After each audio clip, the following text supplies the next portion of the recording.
when we're streaming.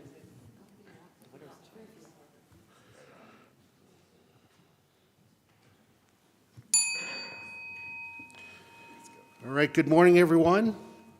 Welcome. I call to order this regular meeting of council for Tuesday, May 5th, 2026.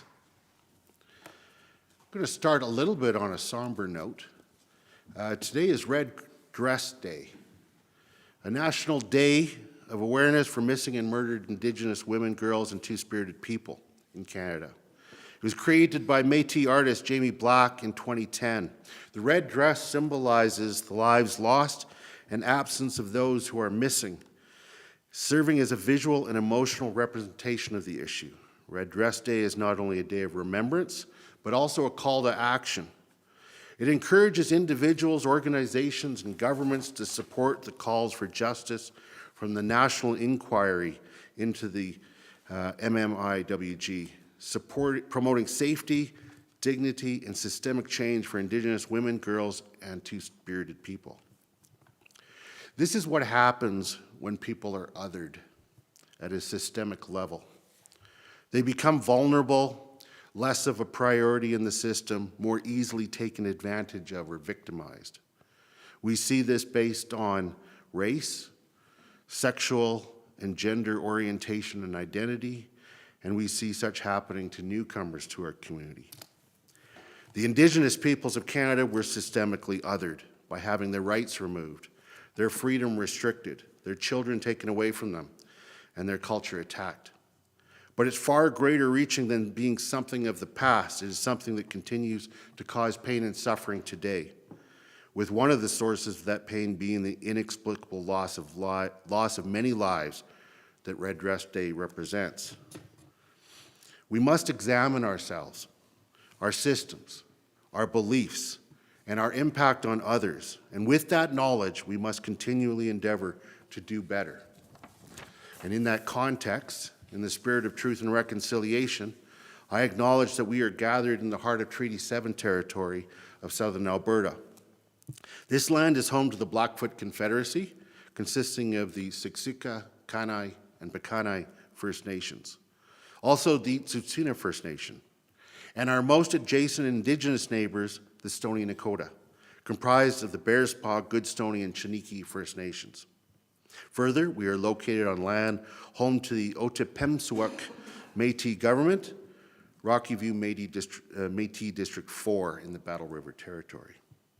The town of Canmore is committed to working to live in right relations and to advance truth and reconciliation as we acknowledge the many Indigenous peoples whose footsteps have marked these lands for generations.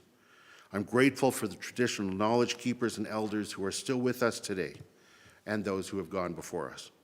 As we are all treaty people, we each have ongoing responsibilities to protect and honor all life.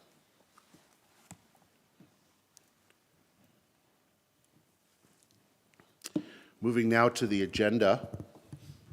Are there any changes? See none. Now I will note that for item H4, I will be bringing a postponing motion when we get to that one to move it to a special meeting on May 12th. So I will move approval of the agenda for the May 5th, 2026 regular meeting of council as presented. All those in favor? Carried unanimously. And we have a couple of delegations this morning. First of all, we are going to hear from the Homelessness Society of the Bow Valley 2026 report to council. Ms. Gilchrist, you're going to introduce Ms. Clark. It's my pleasure. I get the opportunity to work with HSBV in a number of collaborative initiatives, and so know firsthand the impact. And it's my pleasure to introduce to you Jessica Cleric, who will share with you this season's data and impact to the community. Great, thank you. Welcome to council, Ms. Cleric. And if you can just, if you adjust it so it's pointing right at your mouth, that picks up best. Wonderful. And whenever you're ready. Great. The microphone's yours. Great. Well, good morning, councillors. Good to see you all again. Thank you for having me and for taking the time today. So I'm here to give a little bit of an update on the Homelessness Society of the Bow Valley. We go by HSBV, our acronym. So we're a local charitable organization with a mission to foster a Bow Valley where everyone has access to safe, warm shelter and programs that support their needs. And our vision is that everyone in the Bow Valley has a safe place to sleep. And we work towards this mission and vision through awareness, advocacy, and most importantly, through two core programs, our outreach program and our emergency winter shelter. Just for a little bit of background, we've, since March 2026, we've marked 4 years as a nonprofit organization, and in the summer of 2024, we became a charitable organization. So a little bit about our programs. We run a year-round outreach program. Folks can connect with us to seek support with system navigation, referrals, emergency supports through phone, email, as well as in-person office hours. When the emergency winter shelter is closed, I've listed on the screen here a couple of times that we offer in-person support where we can connect with folks face-to-face. We also support the Community Food Cupboard program through the outreach program. So this was launched back in May of 2025 in collaboration with FCSS Canmore, the Bow Valley Food Bank, and the Bow Valley Food Alliance in response to rising food insecurity. And we know that housing insecurity and food insecurity are intimately linked. So HSBV serves as a core operator of the program, also offering in-person outreach while running the cupboard.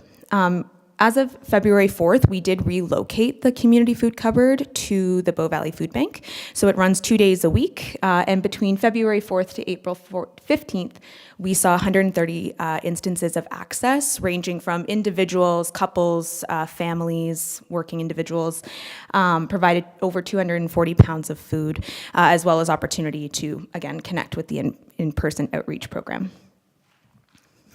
So for the emergency winter shelter, this past winter marked the 6th winter running the emergency winter shelter. Prior to HSBV's inception, it was run under the REST Emergency MAT program. This winter was the 4th winter running the program out of Scout Hall. Made possible by the support of our funders, donors, supporters, and partners, we were able to run the shelter from November 1st to April 1st, so that's 151 nights of operation, and that's the same duration as last winter season. Notably, we did increase the capacity of the shelter this year from 8 beds to 10 beds, and as you'll see momentarily, this had a pretty significant impact in our ability to provide support. So during the shelter season, we supported 56 unique individuals. We saw an average of 8.5 guests per night. Our nightly capacity of 10 beds was exceeded on 24 out of 151 nights, and in those instances, folks were referred to the YWCA Banff or to a hotel for a safe night. The average length of stay was 22.7 nights, and the average age of a shelter guest was 46 years old. Across the shelter season, we were able to support every individual who walked through the door. So we had 0 turnaways, but on any given night, we saw anywhere from 4 to 14 unique individuals in need of shelter. And then aside from just a safe place to rest, we do provide additional supports within the shelters. So we offer food resources, hygiene supplies, donated clothing, and referrals to other local programs, health, employment, housing related. Notably, we provided 1,302 hot meals through the emergency winter shelter. So these are nutritious, nutritionally dense meals for folks. So the table you see on the screen here, this is just comparing shelter operations year over year for the last 6 winters. As mentioned, last winter season was 151 nights, so the same duration as this year. Interestingly, we had 2 less unique individuals supported this shelter season, but we did have a slight increase of 8.5 average guests per night from 8.4. Importantly, our nightly data our nightly occupancy data indicates that if we would have kept the capacity at 8 beds, like it was last year, the emergency winter shelter would have actually exceeded its nightly capacity on 77 nights as opposed to 24. So certainly increasing capacity made a pretty significant difference. The average nightly use did increase by 8% from 21 to 22.7 average nights of use year over year.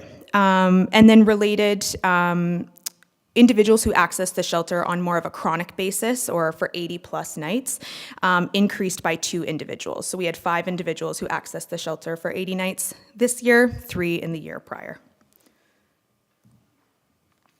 So as a low barrier shelter, we don't require that folks share demographic data, but we do have an optional demographic survey. And this past winter, we had 17 non-unique surveys, so no duplication, revealing that we had 14 guests identified as male and 3 guests identified as female. When looking at when folks were last housed before using the shelter, we learned that 2 respondents last had secure housing in the past month, 7 last had secure housing within the last 3 months to a year, 4 respondents last had housing 1 to 3 years prior to accessing the shelter, and 2 respondents last had secure housing 5 to 10 years prior to accessing the emergency winter shelter. We also want to look at the time in the Bow Valley, so how long someone has lived in the Bow Valley. And what we found was that 7 of the respondents had been in the Bow Valley for up to a year, 2 had been in the Bow Valley for 1 to 5 years, 4 had been in the Bow Valley for 5 to 10 years, and 3 had been in the Bow Valley for 10 plus years. And notably this shelter season, we heard from more guests than ever before that they were either working, recently lost their jobs, or seeking employment while using the shelter. 5 survey respondents indicated that they were employed on a full-time basis while using the emergency winter shelter. And we know that there were more who did not fill out the demographic survey. And folks were employed in a wide range of sectors, from tourism to manual labor to even education. And most of the individuals who were employed did note that they were struggling to find affordable housing, recently lost their housing, and or could not afford local hotel or hostel rates. So just a little bit about impact. So we know this shelter season that we had quite a few folks who did move on to employment, staff accommodation, or into other suitable housing options. And I did want to share a couple of impact quotes. So one from a shelter guest saying, when you're not constantly thinking about where you'll be sleeping in negative 20-degree weather, you can actually focus on your next steps. And the second being, it's not as if I want to be in a shelter, but I'm on a limited budget and can't afford any of the housing units here or hotel. But this is my home, my community. I've lived here for decades and don't want to leave. So this, coupled with the data that I've presented, I think really underscores the critical need for the emergency winter shelter program. Just going to pivot a little bit to our future focus. So our organization does have a 3-year strategic plan covering 2025 to 2027. So we're going to continue focusing on that strategic plan to meet those goals. We want to plan and eventually seek a long-term shelter solution. We want to continue our annual outreach programming so folks have year-round support.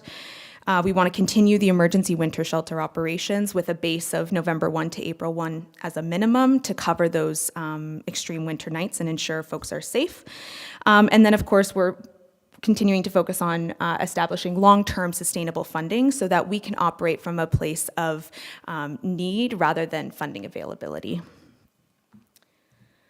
I also just wanted to highlight a couple of the areas that the town of Canmore has and continues to support HSBV. So up until May 2026, council had approved HSBV's access to Scout Hall to run the shelter program, providing in-kind rent from 10 p.m. to 9 a.m. nightly. And this past winter season, this resulted in a cost savings of $36,542. So this was quite significant as it allowed us to run the shelter program from November 1 to April 1.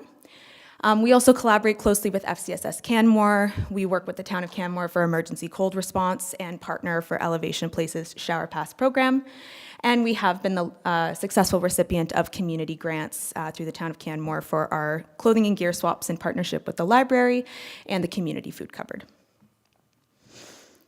Now, as HSBV works towards securing a long-term solution, we've made some progress. We're developing proposals, trying to network and find a potential solution. However, nothing has been confirmed to date. So while we continue working towards that goal, it's important that we continue to operate the emergency winter shelter at a minimum of November 1 to April 1 so that we can ensure that those who are facing housing insecurity are safe and their well-being is prioritized, especially during the coldest months of the year.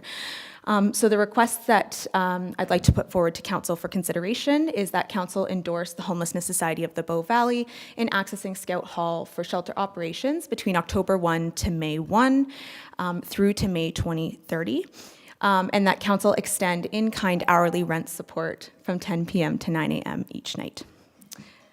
Just in time. Thank you all very much. Well done. If you have any questions, happy to answer those. Well done. Just a couple of questions, but before I get to them, thank you for not only coming and providing this information, but thank you to you and your team for the incredible work that is done. This is literally life-saving work when you're dealing with those cold temperatures and people without having a place to have a roof over their heads. So thank you. With regards to the ask, our typical process, as I'm sure you've been told, is that we don't vote it on it today. We put it to our next council meeting, unless there's a reason that it can't wait. So is it fine to be waiting until the June meeting until we consider the motion that you're, excuse me, consider the motion that you're requesting? Yep. Okay, great, thanks.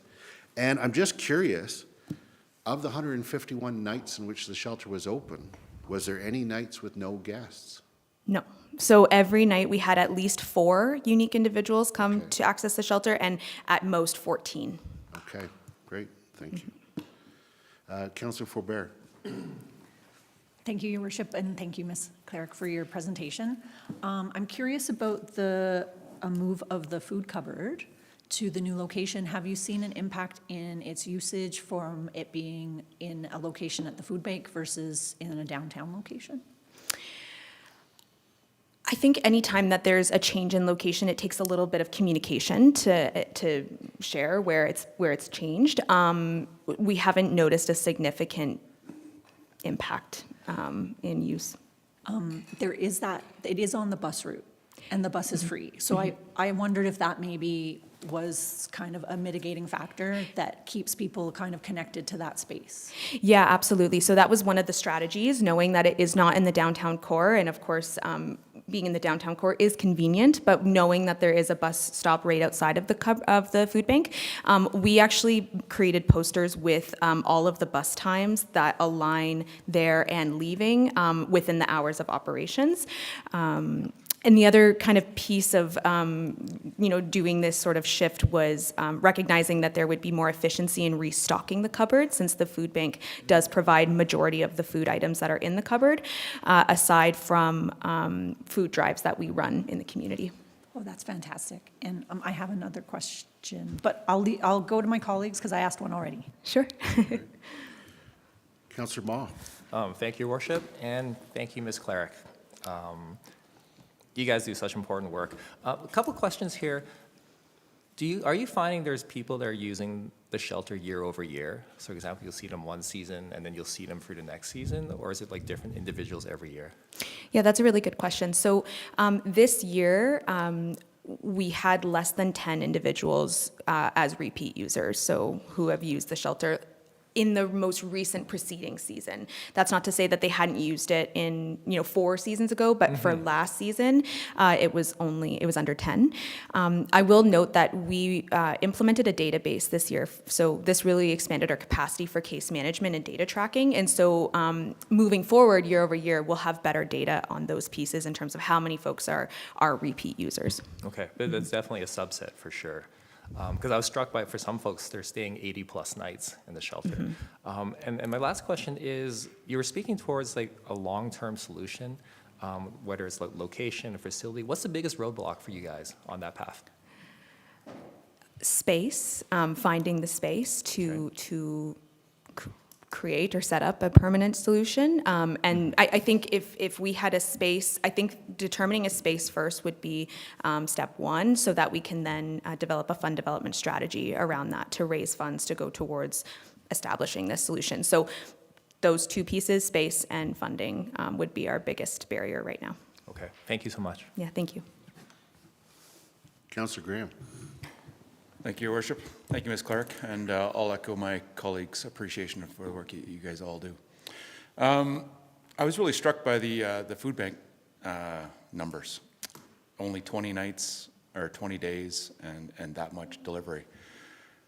I was wondering if you had more data around why people are using that service. And I think anecdotally I understand, but I wonder if you had a sort of forms like you had at the at the shelter as to why people were accessing that service? Yeah, so when we ran the pilot, which was from May 2025 to November 2025, we did have feedback forms. No one filled them out. So we didn't get a ton of feedback in that way. But what I would say is that the community food cupboard is intended to complement existing food programs. So it operates on the off days. So for instance, when Food and Friends has their meals on Mondays, we try to complement existing programs and offer different types of food. So the intention is that it's to go, it's snacks, canned goods, granola bars. Folks may have a couple items in a bag. So they're coming more frequently than, you may see at the food bank where you may get a hamper. And I don't quite recall their exact requirements, but there are certain times where you can get another hamper. So we don't restrict the number of times that someone can come and access food items. So the 130 instances of access does not mean unique individuals. That could be someone coming every single day that the cupboard ran. Right. And if I may, just Yeah, one more. yeah. Can you help me understand if there is any relationship between or collaboration that you guys are doing with the YWCA? Yeah, absolutely. So since the beginning of HSBV, we've worked closely with the Y, seeing as they are another provider of shelter resources. So we try to work together to ensure that our services are complementary, efficient, not duplicating or overlapping one another. So we work together in that sense. We also co-chair the Homeless to Housing Coalition, H2HC, which brings together agencies across the valley to talk about housing insecurity and solutions for that. We make a lot of referrals to each other's organizations depending on circumstances. So for example, if a family were to come to the emergency winter shelter, that space is not most suitable. So we would refer them to the YWCA programming as that's a bit more suitable with a private room, and vice versa. The Y may refer someone to the emergency winter shelter for various reasons. So we stay in close touch and try to stay connected on our programs. Your Worship, just while I've got the microphone, as a note that I'm going to step out for about 50 minutes, and my apologies and no disrespect to the next delegation, but I have to take care of something quickly. Okay, and I'll just add, though, to your question there.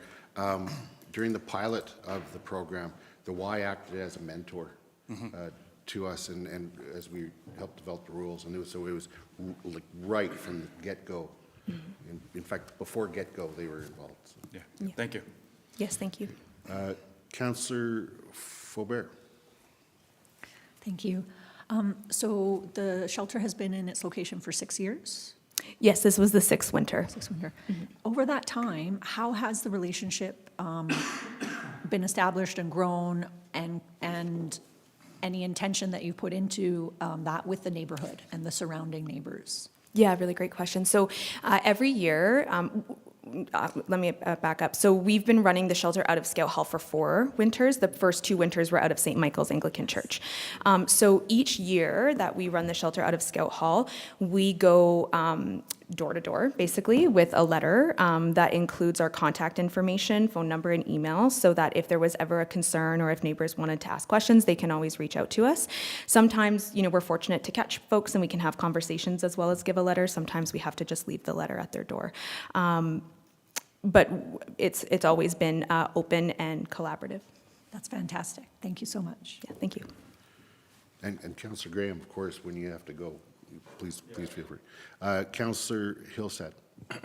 Thank you. I don't actually have any questions. I just wanted to thank you and your team for all the great work you guys are doing, and just hope that you are able to find something at some point and go from there. So, Thank you. Councillor Marin. Yeah, I'll echo as well, just thanks for all the work that you're doing. I'm curious about the hotel nights. So you said that when you're at capacity, they are referred to either the YWCA or a hotel.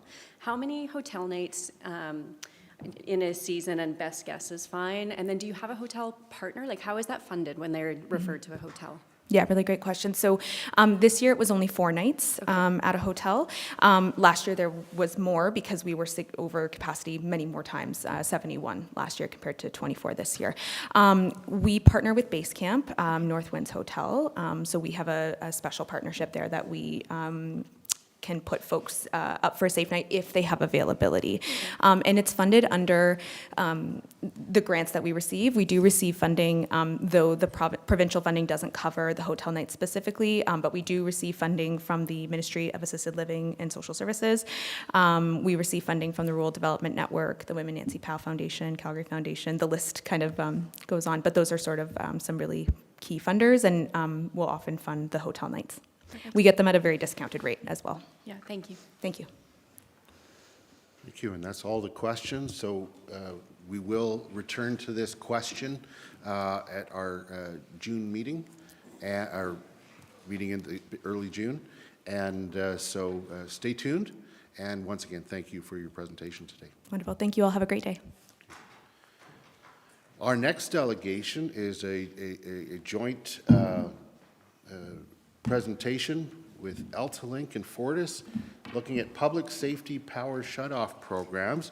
I know there's a number of individuals, so I'll tell you what, you come up, welcome, introduce yourselves when it's your turn to speak, and whenever you're ready, the microphone is yours.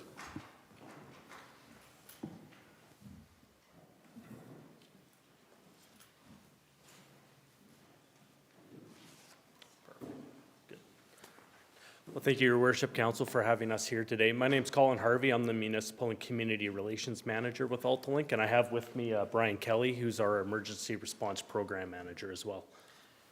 And my name is Sonny Parmar, Stakeholder Relations Manager with Fortis, Alberta. And joining me today is our local operations supervisor, Derek Euskew. So just a little bit about who AltaLink and Fortis is, and I'll introduce AltaLink. So AltaLink is Alberta's largest transmission provider, so we provide service to over 85% of Albertans. Our service territory there is in the dark blue that we share alongside with Fortis. So we have over 13,000 kilometers of transmission lines, over 300 substations in that area. Well, AltaLink transmits the electricity across Alberta. Fortis Alberta is a distribution utility that delivers it right directly to your homes and businesses. We own and operate 60% of the distribution grid within Alberta. That equates to about 133,000 kilometers of power line and 1.1 million power poles, and we serve 240 communities. We deliver electricity to more than 600 customers on a daily basis. We don't sell electricity, but we safely and reliably deliver it. We also employ 1,300 Albertans that live and work in the communities that we serve and are all committed to keeping the lights on.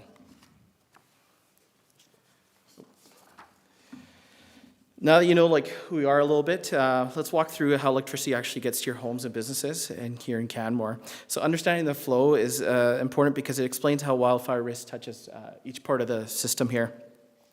So power generation at facilities across the province, that's natural gas plants, wind and solar farms, hydroelectric stations. These generate the electricity that powers Alberta. From there, AltaLink operates the transmission system, the high voltage backbone that moves large amount of powers over long distances from generators to communities. Think of them as like the highway, the highway system of delivering power. Fortis Alberta then takes that power to the distribution system, the local lines, infrastructure, and delivers it electricity to individual homes and businesses and facilities. This is the local roads that you see, right? And finally, electricity retailers are the company that customers can choose to purchase the electricity from and receive their bill. Both transmission and distribution lines run through forested and rural and urban areas, which is exactly why wildfire mitigation matters to both of our organizations. A fire near any part of this chain would be pretty detrimental.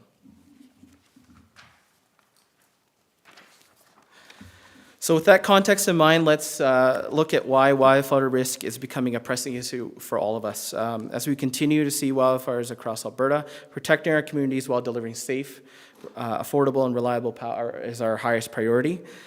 This slide puts the scale of the problem into perspective. So what the data tells us in the past 10 years, on average, there are 1,100 to 1,200 wildfires annually. It also tells us that fires are becoming much larger and harder to control. It's about the severity. The size and the impact of fires have increased significantly over time. An important fact, on average, less than 10% of wildfires are started by electrical infrastructure. Regardless of the numbers, one fire is too much. The risk is real, and we take it seriously. And a key part of delivering power to Albertans is reducing that risk by our infrastructure that could cause a catastrophic fire.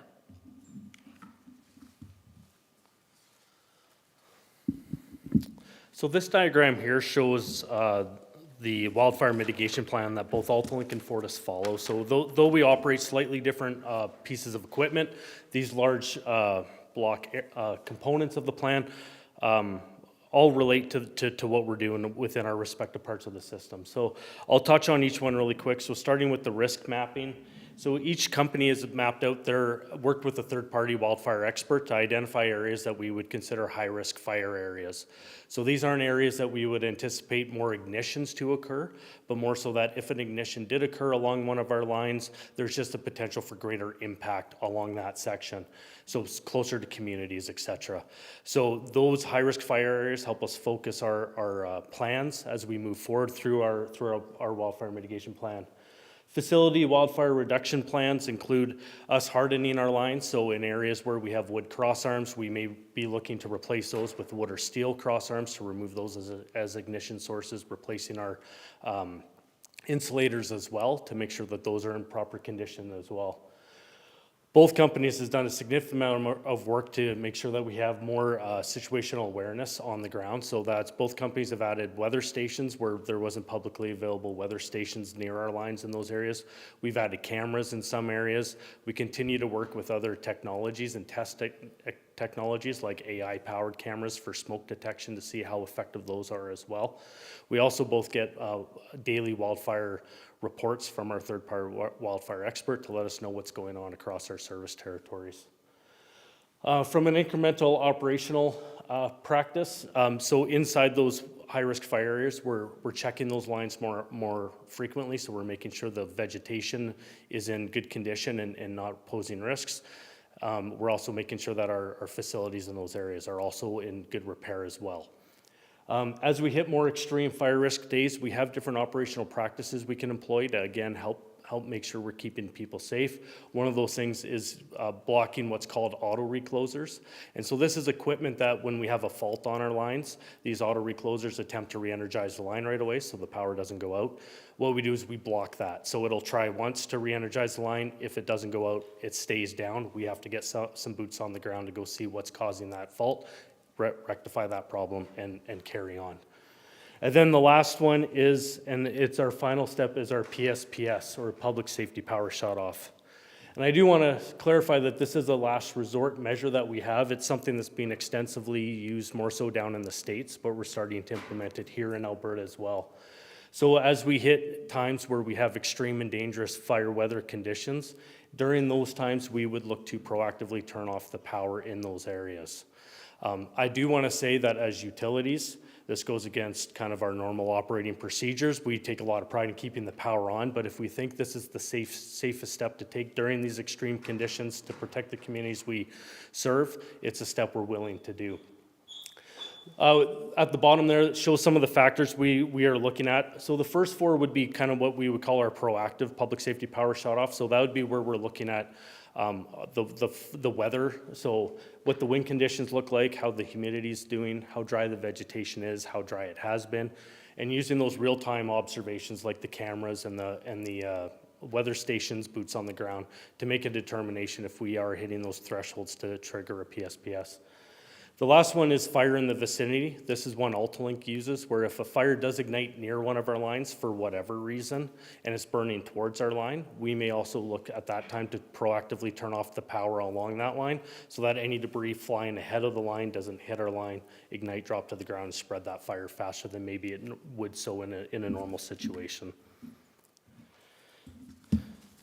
If we are moving through a public safety power shutoff, both companies do have a plan and a process that we follow, and this diagram here shows that. So we're constantly monitoring the conditions. So if the conditions improve, we will move away from obviously doing the public safety power shutoff.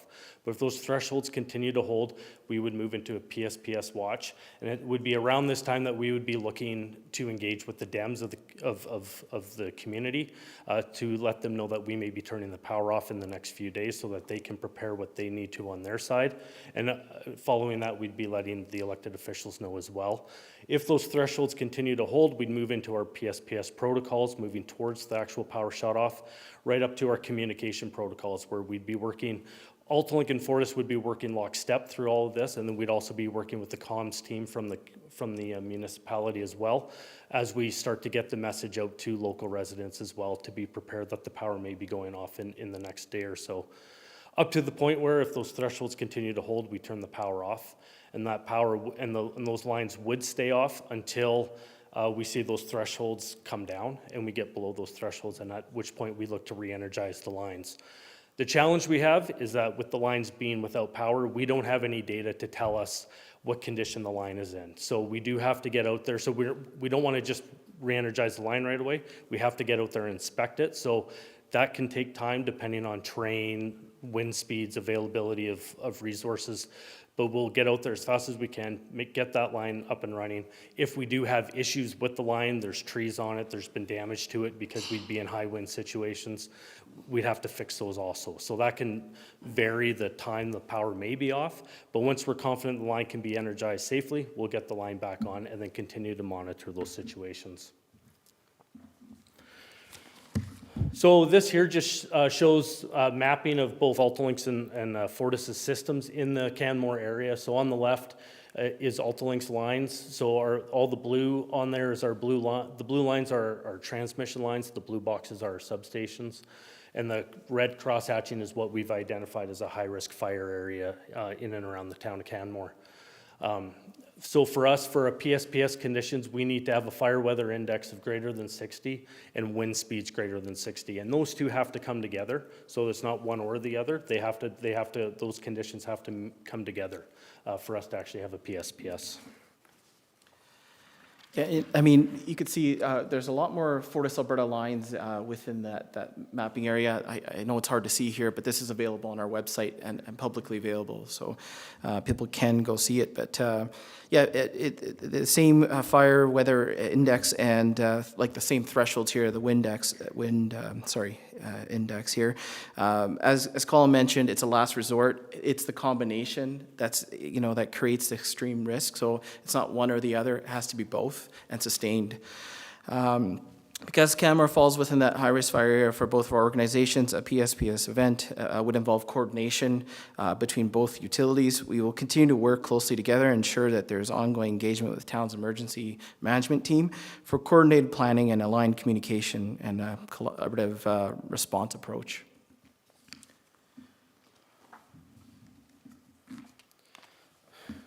And then just from a collaboration perspective, so both AltaLink and Fortis have been working with the Alberta government and Alberta Wildfire through their Powerline Wildfire Risk Mitigation Task Force. And so that task force is all about sharing data and making sure that we're all getting real-time updates on fire conditions across the province and working with the province on that. Also last year, AltaLink and Fortis, along with ATCO, became founding members of the Alberta Wildfire Utility Coalition. So all three of us are working together from a wildfire management perspective. So what we're doing there is we're sharing best practices, we're sharing learnings from other jurisdictions so that we're all doing the best we can to mitigate wildfire across our respective systems, and also advocating for reasonable and consistent industry standards on wildfire mitigation as well. Also from an awareness perspective, we're always looking for opportunities to engage with the general public. If you have any events that we could attend, we'd be happy to. We've also been working very closely with Caitlin and her team with the town already, explaining our wildfire mitigation plan and our PSPS program, and working through those with her as well and her team. Communication is critical if we ever need to activate a PSPS. Our goal is to ensure municipalities and residents receive clear, timely notice. Using local weather stations, we continuously monitor the conditions in real time to assess risk as it develops. As mentioned earlier, but just at the watch stage, when the wildfire risk is increasing, we aim to notify officials at least 72 hours in advance. This gives emergency teams time to prepare, activate response plans, and coordinate resources. If the risk escalates further, customers in the affected areas will begin receiving direct notifications 24 to 48 hours ahead of the potential shutoff. These notifications include automated callouts, social media updates, and radio messaging, and signage is typically going to be used in this area. At this stage, residents should be preparing to, their charging devices, securing water, medications, planning for anyone who relies on powered medical equipment. And that's some of that information we actually have. So in those cases, we would be directly reaching out to those individuals by an actual physical call. Throughout the event, we continue to provide updates through direct notification to our websites, outage maps, and media channels. We also work closely with the town's communication team to ensure messaging is aligned, coordinated, and consistent. Conditions can change quickly. While timelines may shift, we recognize the importance of communicating early and as clearly as possible. We also ask here for your support, encouraging residents and businesses to keep their contact information up to date with their electricity retailer. Residents can sign up for municipal alerts and outage notifications through My Account feature, which is available on our website as well. Thank you very much. Yeah, thank you. Thank you very much. Really appreciate this presentation and on this very important issue. So many questions. So I'm going to start with a couple, then I'm going to pass it around and we'll see if we can cover them all. How frequently is this used? Like on a yearly basis, how many times would the power be shut off somewhere in Alberta for this reason? Yeah, so from the data we have right now, so the thresholds that we haven't seen be triggered in the last 10 to 15 years in this area. So it should be an infrequent time. I will say AltaLink did just walk through a PSPS protocols with communities out east, towards Wainwright over this last weekend. It's a bit different thresholds are used out there. We also don't use the FWI out there. It's the HFI, it's the head fire intensity. Because there we're dealing with grassland, so it's a different calculation. So out there, we did start to move towards it, and we did end up taking down 2 lines that didn't impact communities. But I would say in this area, from what we've seen over the last 10 to 15 years and the thresholds we have, we don't anticipate it to happen. Okay, so I understand. But again, that depends on the year, I guess, absolutely. too, right? So for this area, the conditions that will trigger consideration are the FWI of greater than 60 and the wind gust speed greater than 60 kilometers an hour. I understand the latter, but what conditions would create an FWI greater than 60? Are we talking about temperatures? Are we talking about So length the of time FWI without rain? it takes all of that into consideration. So it takes the temperatures, the humidity levels. It looks at how dry everything's been. So it calculates all of that together to create that fire weather index number. So it's looking at a variety of different weather conditions that would feed into that calculation to drive those numbers. So, and in the last 10 years, we haven't achieved that. Both together. So together, we right. may have been over like an FWI 60, but we didn't have the winds, or vice versa. Like obviously, I'm sure like we hit winds over 60 kilometers an hour, We'll right? get the wind, we'll But get the winds regularly. Yeah, but the FWI hasn't been there. I do know the couple times we in the last 10 to 15 years where we saw it occur too, it actually triggered in November and like January. So it was actually in the winter time that those conditions were met. So it's not that we haven't hit either one of those, but it's, but they just haven't come together. Great. Yeah. Thank you. So before I pass it on, this is actually for administration, so maybe Dr. Cottle. I assume that once this sort of an alert were to go out through Fortis or AltaLink, we'd probably pick it up on our Voyant alert as well? We'd be sending something out? Yes. Okay, that was a yes. Thank you. Okay, so I will then turn to Councillor Graham.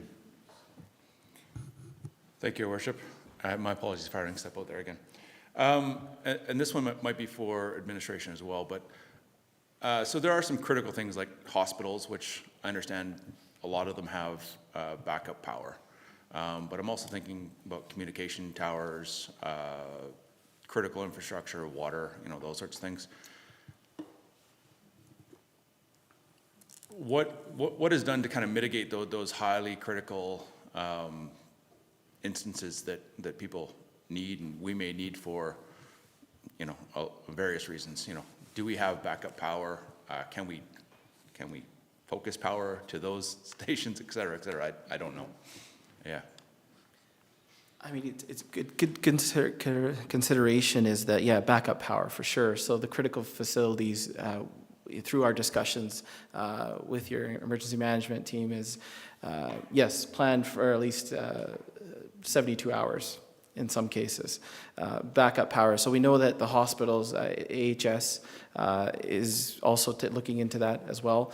Communications, we've been working with those as well to indicate that, yes, you should have backup power for these instances today.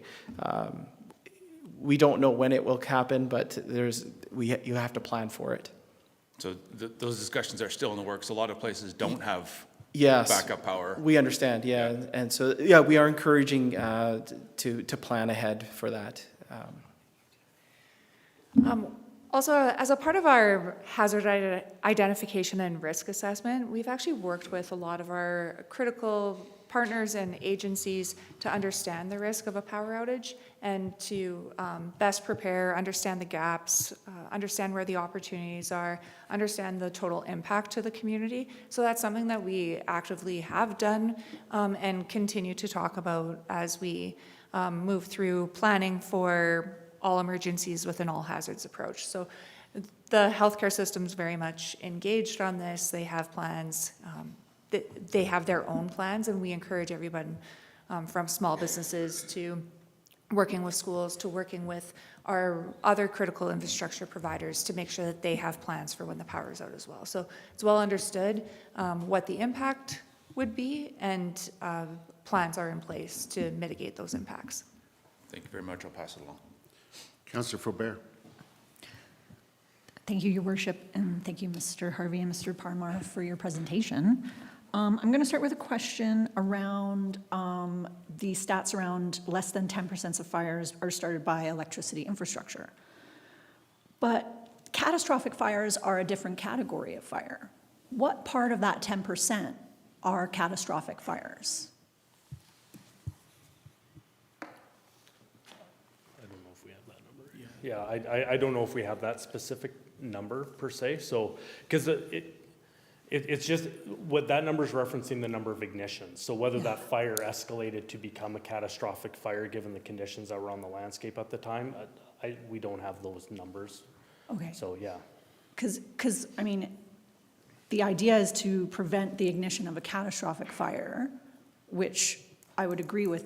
However, if electrical infrastructure isn't causing catastrophic fires, then I'm concerned around the potential unintentional impact of this type of this kind of a move. So I was looking for actual examples of catastrophic fires, so really large, really fast-moving, massive fires caused by electrical infrastructure. I can think of one example in the States. Yeah, there's actually about 4 or 5 in the States. Even, I believe, how Hawaii is included in there. There's the couple California fires. So there's about 5 examples where, and that's where this is all getting generated from, is it's a lot of learnings from our utility partners down in the States, what they've experienced with some of those fires that have caused millions of dollars of damage, have killed people in some cases. So it's acknowledging that there's a risk there. So we acknowledge that though the number is low, there's still a potential for it to happen, and we don't want to become one of those stats either, and we don't want the communities we serve to become one of those stats either. So that's why we're looking to take those proactive approaches to protect our communities in that way. Yeah. Yeah. And I'm a really big fan of stats. Okay. I'm a really big fan of stats and data, and that's where I'm also curious around other data points related to those specific fires that could be correlated to the catastrophic nature of it, other than the fact that it was electrical infrastructure. So I think that there's some, like, for me, there's some more understanding around how those specific situations are leading to this type of a public policy change by our electrical infrastructure providers. And I think that's where if I may, the 2 other factors there of the fire weather index and the wind index come into play. So it's less about the 10% of fires, it's that those other two factors are more likely to create a catastrophic fire than just a regular line break. Thank you, Ms. Miller. That is taking my brain right exactly where it needs to go. And then when I'm trying to understand better the type of situation we would be in as a community when this power shutoff policy is put in place. Would we have already evacuated our vulnerable people? Or are we in a situation where people who are potentially on life-saving medical equipment and machines at home or need air conditioning systems to stay cold because it's a high heat, or are on medications that are affected by high heat? What kind of a my concern is that there is a trade-off here in terms of public safety and the impact to the public safety of doing this. And so I'm trying to understand what that threshold is and whether there's people in our community still. Yeah, all great questions and considerations, and all questions I think both AltaLink and Fortis have heard from me as well, which I think just speaks to the need for us to be coordinating and communicating throughout. So they mentioned in their presentation the early communication with DEMS and the community, and that's so that we can make some of those decisions and consider some of those factors, because you've heard me say this before, but it really depends on what's happening on the ground that day and who's in town and what's in town, but it would be coordinating ahead of this. So it would be likely that we would be activated from the Emergency Coordination Center perspective to manage the impacts of a public safety power shutoff. It wouldn't happen without us being notified and without us being able to put our own emergency management plans in place. So is it possible that as a result of this, we will have to evacuate our citizens because there may be a risk to their safety for not having power? It really depends. Okay. Well, I'm not going to give a definitive on that one, just because it will depend so much on context. Councillor Murray. Thank you, Your Worship. Thanks for your presentation, Mr. Parmar, Mr. Harvey. So I'm wondering how long this PSPS policy framework has been in place, and what about it is new or updated, if anything? Yeah, I can go first on that one. Sure. So AltaLink, so we've had our wildfire mitigation plan and PSPS in some select areas since about 2019. So we I believe the Bow Valley was in there at the early time. We were down in Crow's Nest past Bow Valley and up in Catamount area. We've now expanded that to our entire system across the province. That happened 2 years ago. I think it was 2 summers ago. We've taken those steps, and then Fortis has come along behind here. Yeah, so our program started last year, but some of the in terms of wildfire mitigation has been going on for years, just through vegetation management, some of the technologies that we're leveraging on our infrastructure. The actual official, was last year. We started our first PSPS program. Fantastic. And I'm kind of curious about further reading. I'm wondering if there's like sort of a case study about a framework like this being implemented either in Alberta or somewhere else that might display something similar for our community, lessons learned, that sort of thing.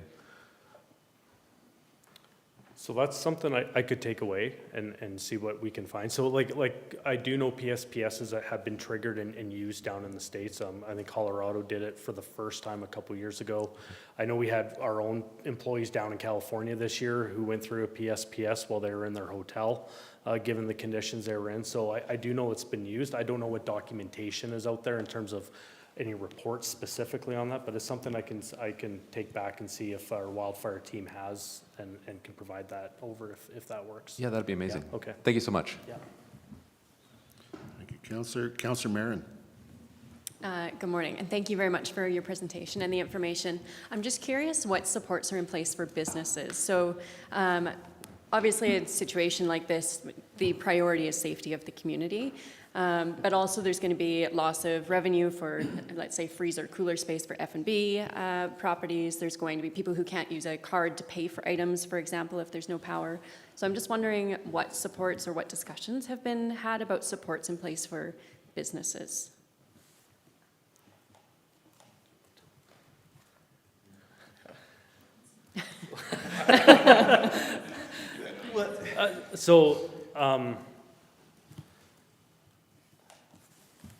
So, I would say in terms of supports, like, we're happy to work with the community, and that's coming through some of that work we're doing with Caitlin, per se.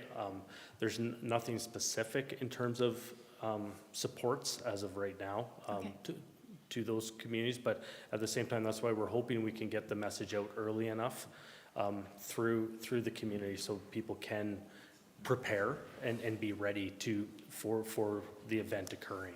Okay, and then do you know if there would be like any business insurance, or like would this qualify a business to put a claim through insurance? And maybe you're not sure, but I'm just wondering about that. Again, understanding that the priority is the safety of the community, but I'm also envisioning having this happen in the middle of July with all of our hotels full and a lot of people in town, and just what that looks like from those individual business perspectives that don't necessarily have the backup power or the municipal support like we do with the hospitals and other infrastructure.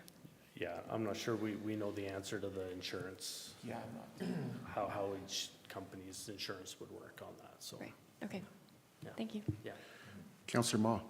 Thank you, Your Worship, and thanks for your time, gentlemen. Super interesting stuff here. I have a question. I know I have a lot of friends in the community and the neighboring areas in the Bow Valley, and in response to wildfire risk, they've decided, start putting in, say, rooftop sprinklers on their houses. In the situation of a public safety power shutoff, how does that affect that system? I'm assuming it won't work, but. It might be a good question also for, in terms of your, because I know they have backup power, but if the power does go off, you would have to rely on your infrastructure to have the backup power to run that system.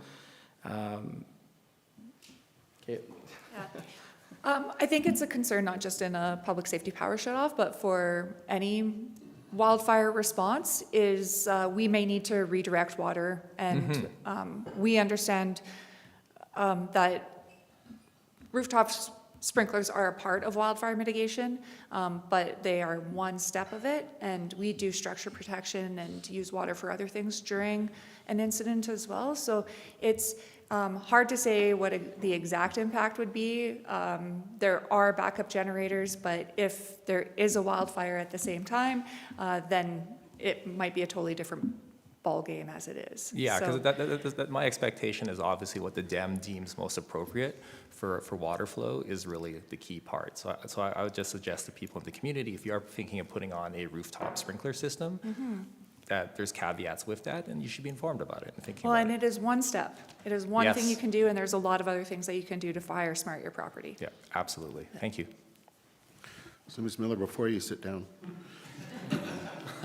because it may involve you as well, I'm just wanting to wrap this up.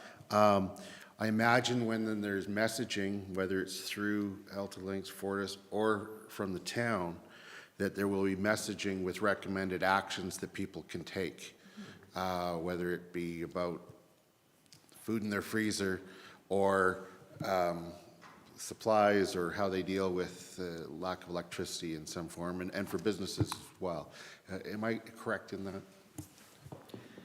Yeah, that's correct. And like one of the things, and we just did it with the municipalities we were dealing with out east, is one thing we encourage people to have, and it's something people probably should have anyways, myself included, is a 72-hour emergency kit. So that's where we're hoping that people are able to, but that's part of our messaging is be prepared and having a 72-hour emergency kit, making sure that you have stuff in there that your family can be comfortable, whether that's your wife, kids, like the family, the pets, etc.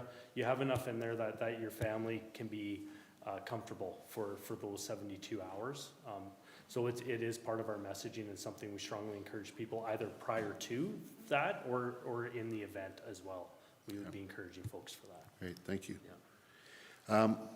Yeah, I don't see any other questions. So I just want to close by actually thanking you again for being here. I want to share just to put this all in context. I mean, we lose power for a variety of reasons. I remember being without power for about 4 days on the island visiting my folks, and it was incredibly inconvenient, but it's also something we still talk about years later as being quite an experience together and making do together. So these things happen. I'm not saying that they're good, but they happen. I just want to remind everyone of the context, and we get lots of questions, so I don't want you to feel attacked, although you probably experienced this through other presentations in other communities. But I think that what's important to take away from this is, first of all, it's rare. It's rare that this would be used in these circumstances. Secondly, that if it's done, it is for the safety of people. It's not about protecting the electrical companies, it's about protecting the community and trying to prevent a catastrophic event. Third, it is coordinated with the community to whatever extent possible, with as much notice as possible, and that there's messaging that will go out there.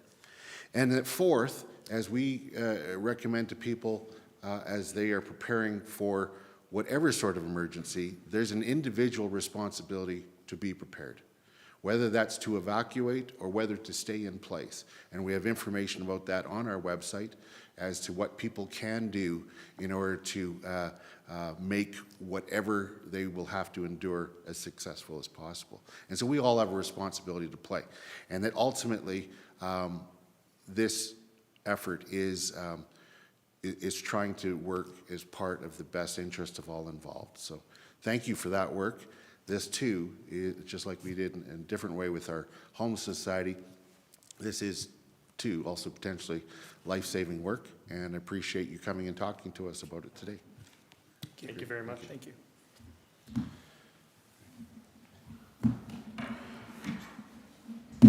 Okay, so we're now going to move to approval of minutes. I would ask council if there are any errors or omissions that were noted. Seeing none, I'll move approval of the minutes of April 7th, 2026, regular meeting of council as circulated. All those in favor? Carried unanimously. And we'll move on to our next item, which is G1, bylaw approval. This is revised land use bylaw amendment 2026-02, Palliser Trail Spa Direct Control District. Mr. Schneider, welcome to council. And whenever you're ready there, the microphone is all yours.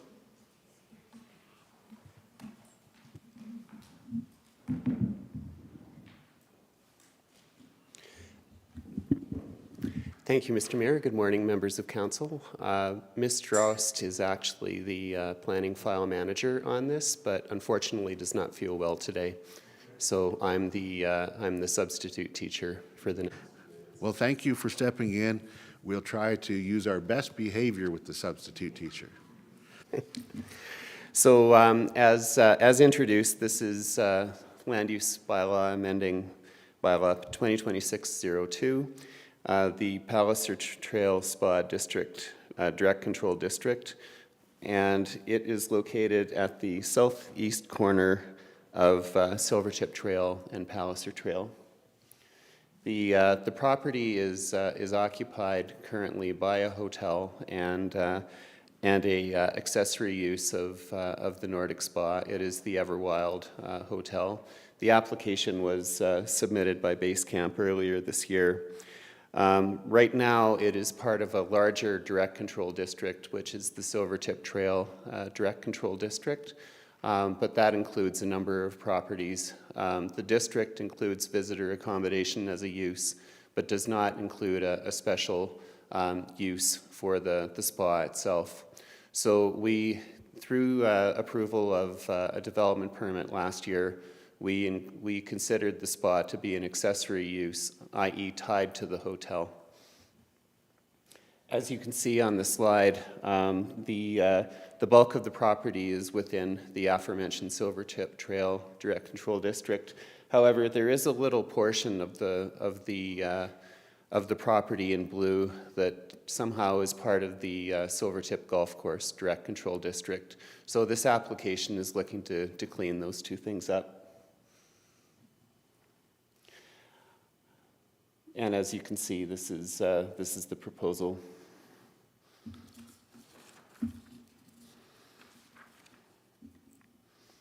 So the purpose of this is to give Silvertip or Silvertip, excuse me, to give Base Camp the ability to separate the two uses if they so choose. If they were to do that and council approves the bylaw, they would have to submit an application for change of use, and it would be evaluated as such. In considering the application, planning and engineering staff reviewed the merits of the application.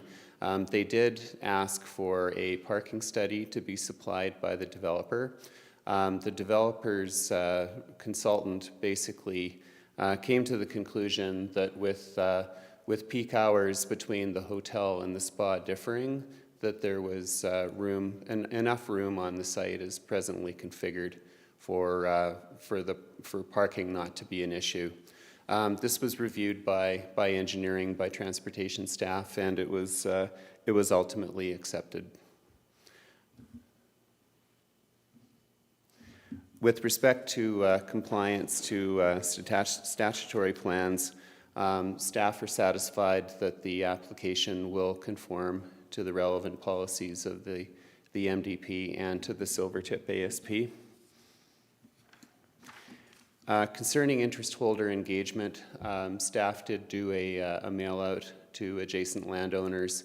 No concerns were received, and the applicant did hold a public information opportunity, and they reported back that feedback was positive on this. So our recommendation is that council give first reading to the amending bylaw, and that a public hearing be scheduled for June the 2nd of 2026. Thank you. Great, thank you very much, Mr. Schneider, for stepping in and doing a wonderful job doing so. There are some questions. Councillor Graham. Thank you, Your Worship. Thank you, Mr. Schneider. I only anecdotally understand the previous approval process and some of the things that happened along that, but two questions. One, I thought we were moving away from DC districts. There's been some recommendations from administration to get away from that style of application process. So I'm a little curious as to why we're going down another DC district for this one. Through you, Mr. Mayor, you are correct that we are looking to avoid DC districts wherever possible. However, there is not a listed commercial development or commercial district that would accommodate this type of use. So in this case, a DC district is appropriate, but no, it isn't something that we're looking to implement across the town blithely. Okay. And then a second, if I may. And I may be wrong on this one, but maybe you can help me clarify. It was my understanding that the spa was to be for guests only at the resort. Am I correct in that or incorrect? You are correct. As an accessory use, it was to be part of the hotel.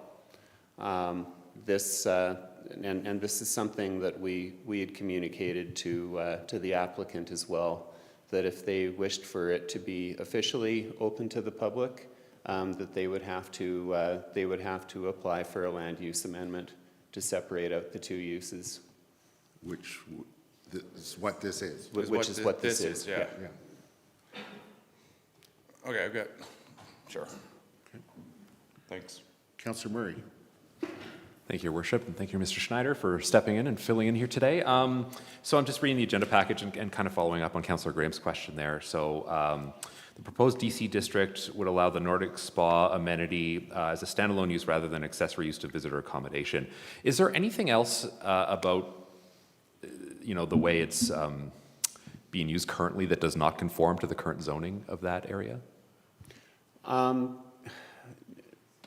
No, it's essentially conforming to the zoning, but right now the ability for the applicant to separate the actual spa out as a primary use isn't available to them, which is why we've recommended that they do this, and this is how they follow suit.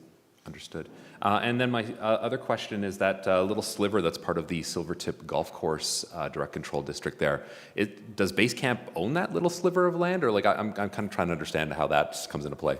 Yeah, somehow the property line, the property line and the zoning line don't line up.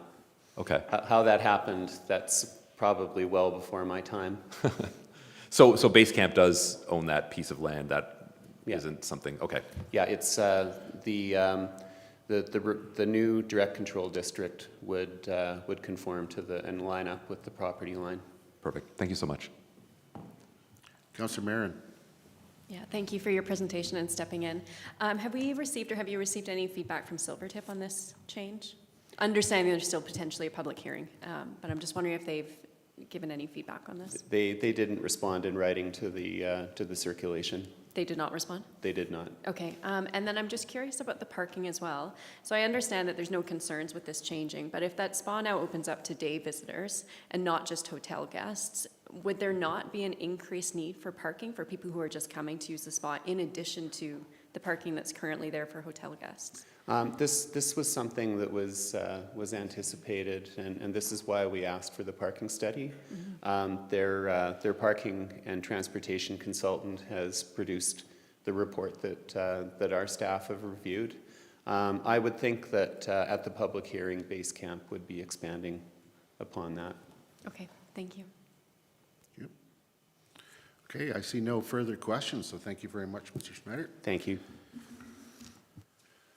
All right, I will move that council give first reading to revised land use bylaw amendment 2026-02, Palliser Trail Spa Direct Control District. And speaking to the motion, I'm interested to see if we'll get any feedback at a public hearing. And I'm just curious to see where this will go. Therefore, would like to support first reading so we can get to that public hearing. Anyone else wishing to speak to the motion? Seeing none, I'll call the question. All those in favor? Carried unanimously. I'll move that council schedule a public hearing for revised land use bylaw amendment 2026-02, Palliser Trail Spa Direct Control District for June 2nd, 2026. Anyone wishing to speak to the motion? Seeing none, I'll call the question. All those in favor?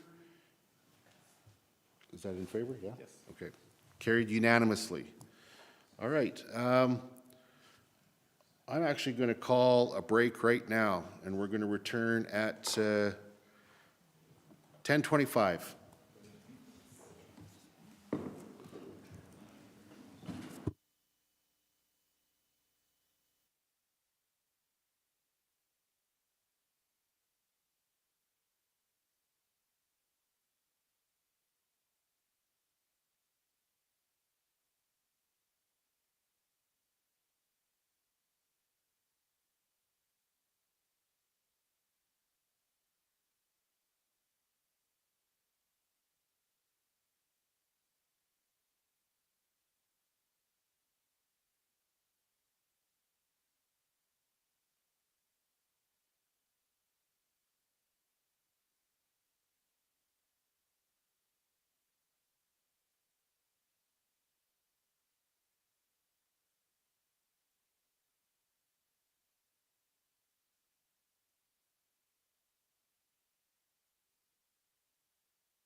We're back.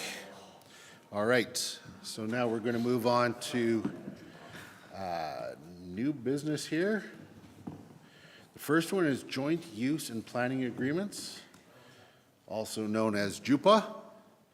Mr. Drydsik, you're here to talk about the incredible martial art of working with school boards to come and bring about agreements. See, I created it should be a martial art. JUPA sounds like it should be. Yeah. Anyway, so okay. Yes. Yeah. Thank you, Mayor and Council. Yes. This is a request for a decision, so I will throw up the recommendation, and then I'd like to spend some time running through what is a JUPA, why does the town need them, then some time on the form and the content of the JUPA. I'll make some notes on the financial impact, and there'll be time for questions. This is the recommendation that Council authorize administration to finalize and enter into joint use and planning agreements with Christ the Redeemer Catholic Schools and with Conseil Scolaire Franco-Sud as presented. So to back up here, what is a JUPA?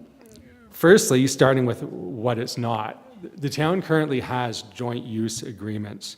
We have two approved by Council, one with Canadian Rockies Public School and the other with Christ the Redeemer and Franco-Sud. What those two joint use agreements have in common is that they're non-statutory agreements and they deal with the use of town facilities and school facilities. So they're highly operational regarding terms of facilities use. They were also made at different times concerning different school sites. They're in different forms and they have different terms. So to compare that to a JUPA, well, the big one is that this is a statutory requirement and the P is for planning. So we now have joint use and planning agreements, the P being the new part. The MGA doesn't really go into detail on what it is. So I refer to this government fact sheet that I included, and it refers to a formal partnership to enable integrated planning of school sites on reserve lands. So municipal reserve, school reserve, municipal and school reserve. And really that's the new piece here. So in terms of planning, on the municipal planning side, municipalities basically look to statutory plans, especially area structure plans, to identify potential school sites and other potential reserve land areas. And then the subdivision authority will take reserve land on subdivision applications, approve its designation as to municipal reserve, school reserve, or municipal and school reserve, and then if there's a school reserve component, we'll direct the land title registry as to what school board should be listed on that parcel. Then on the school planning side, school boards create capital plans that prioritize new school construction in various municipalities. They apply to the government for school construction funding, and there's some site suitability guidelines as to what sites would be suitable for school construction. So my understanding from the government background is that JUPAs could help better coordinate those exercises. So that's what a JUPA is. Why, and of course there's the use piece too, which we already have. Why do you need one? Well, one, it's a statutory requirement. The town has one under the MGA, but school boards also have their own requirement to make a JUPA underneath the Education Act. And the deadline is June 10th of 2026. That deadline has already been extended twice province-wide by ministerial order, but there is the current one in front of us, and we're aiming to meet it. So, as I mentioned, the current joint use agreements actually already cover the use aspect of a JUPA. Municipalities had to review their agreements in place. We did so, and we even got some preliminary advice from Municipal Affairs that what we have is good on the use side and could be a placeholder if the school boards are agreeable. But that was at a time when there wasn't area structure plans in place, and now that there is, and the day will come when subdivisions that could create school sites are foreseeable, and there is one identified in the ASPs going forward, that it's time to replace these with a joint use and planning agreement. So that's a little bit about the why. And then in terms of the what, so there's no direction or guidance in the legislation on the format of a JUPA. The templates that I'm presenting to you were sourced from a Municipal Affairs Administrators Training Initiative, and there was multiple options. The one that I'm proposing here is the one that's recommended, where it contemplates school boards and municipalities using each other's facilities rather than just that happening in one direction. And there's others. We looked at some from several other municipalities, especially larger municipalities. My sense is that the one that we have here is right-sized for the town of Canmore and fits the local context. There's no guidance from the legislation on who should be parties for JUPAs. More than one municipality can be a party to the same JUPA, and more than one school board can be a party to the same JUPA. So we looked through a few options with the school boards, and the best opportunity here to meet that compliance deadline to the best of our ability is to have an individual JUPA with each individual school board, and that's what we're proposing here. And then in terms of the content, what should be in a JUPA? Well, the MGA lists out all the things that need to be in a JUPA. But again, I like this fact sheet because it breaks it up and kind of organizes it into buckets. There's all the planning part, terms for a process for discussing planning and development and use of school sites, transferring reserve parcels, disposing of school sites, servicing the school sites. Then there's a whole other part on use of the school sites, and then there's a whole process piece on review of the agreement and dispute resolution, but basically a monitoring and governance piece. So if you look inside the drafts that are attached to the agenda package, it basically follows that same structure. The main body of the agreement provides those planning and process pieces that would be less likely to change over the lifetime of an agreement, and then the schedules that are attached to the agreement provide for the use and the operational terms. There's one for use of town facilities by school boards, there's another for use of school facilities by town programs, and then there's another one for general operational terms, and a final one for dispute resolution. Those are the pieces that would be more likely to change over the lifetime of an agreement, those operational details. So moving that into the schedules makes it easier to do that. I'll say a little bit about financial impacts. This is a funded capital project for $30,000 to date. Administration spent $15,000, mostly at the front end of the project. The JUPA itself has some financial impacts. It provides for a maintenance cost sharing for the maintenance of fields that are adjacent to school sites and used by the schools who occupy those school sites. The town does the maintenance, and the cost share is 50-50 between the town and the school boards that occupy and use those sites. That's actually the terms of the current joint use agreement that have been imported into the JUPA, only with more detail on the cost items. Next consideration is user fees.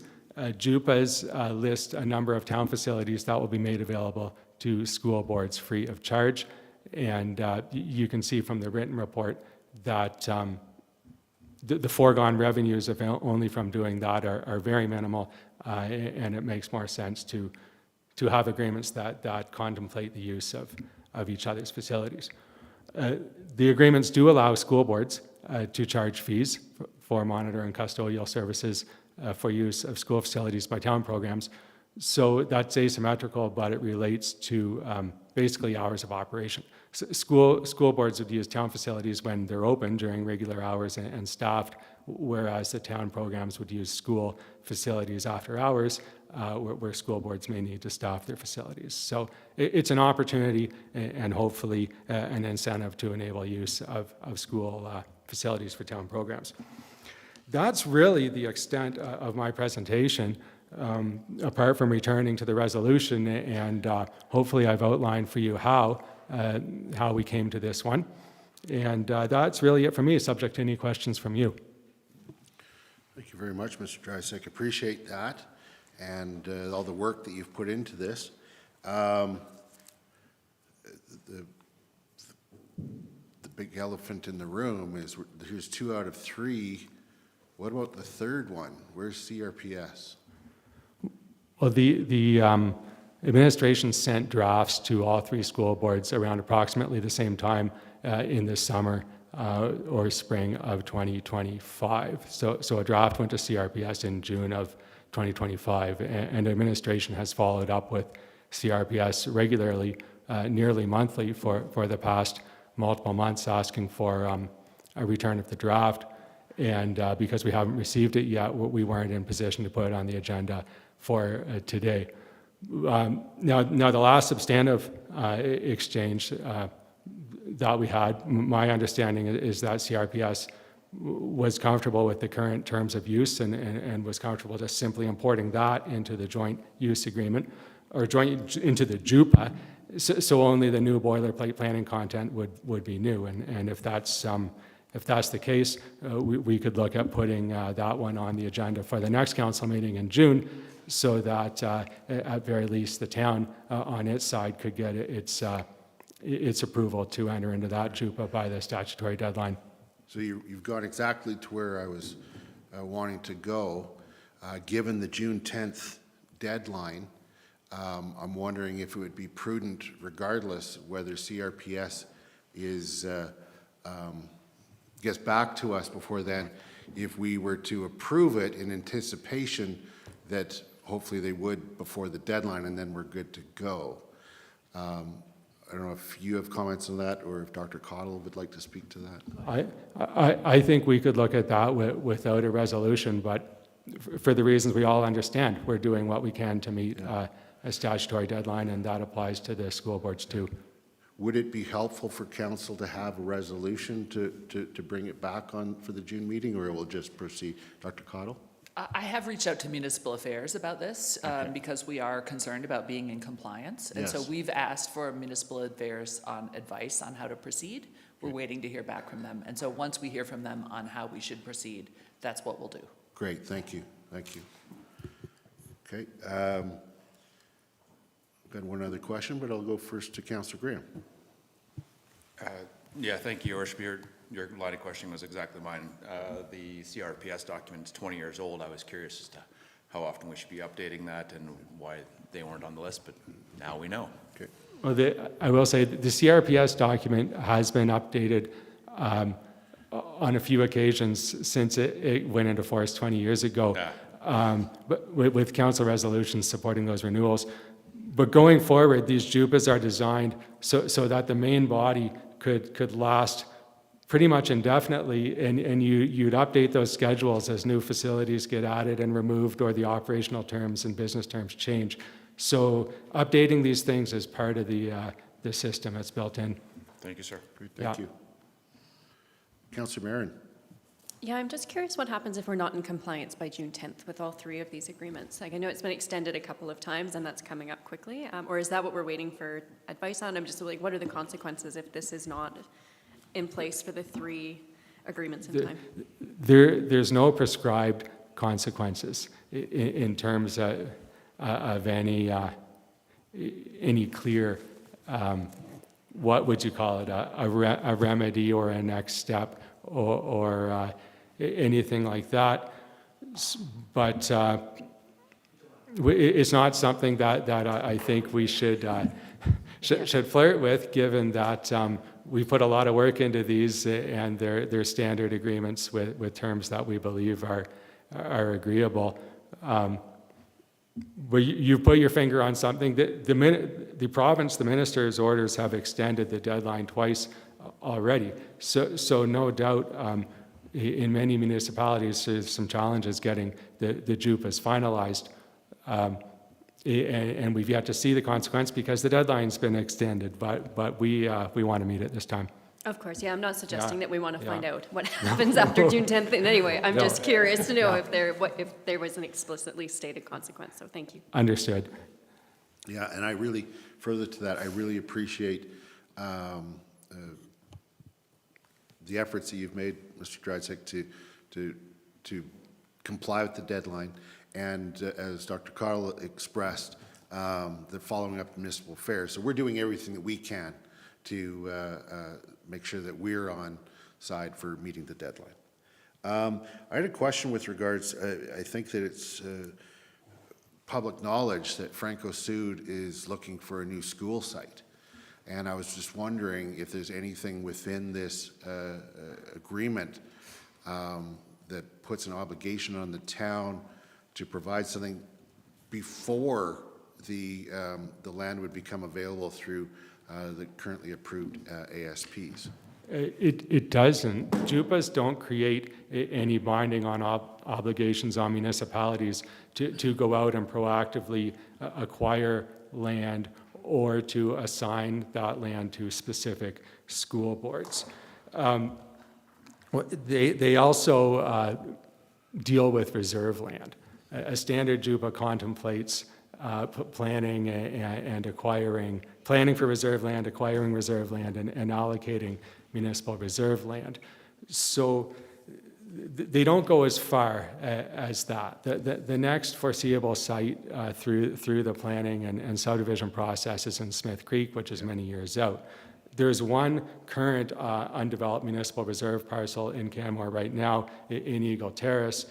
The public board is the current school board listed on title to that one. So that one is not readily available for the town to provide to another school board on its own without the involvement of the public board.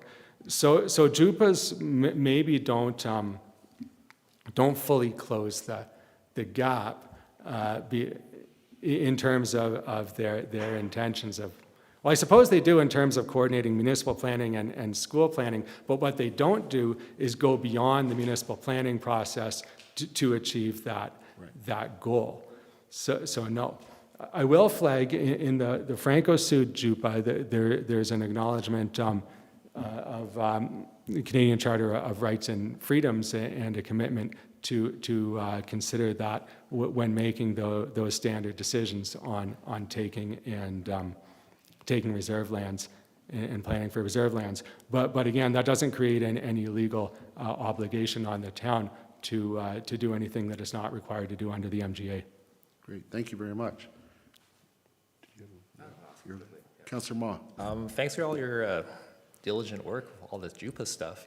In your perspective, Mr. Dryzek, what was the motivation for the various boards to each seek their own individual JUPA as opposed to coming together under a blanket umbrella one? I don't want to speculate on Fair enough. the motivations of other parties. Thank you. Yeah. That's an excellent answer. You passed.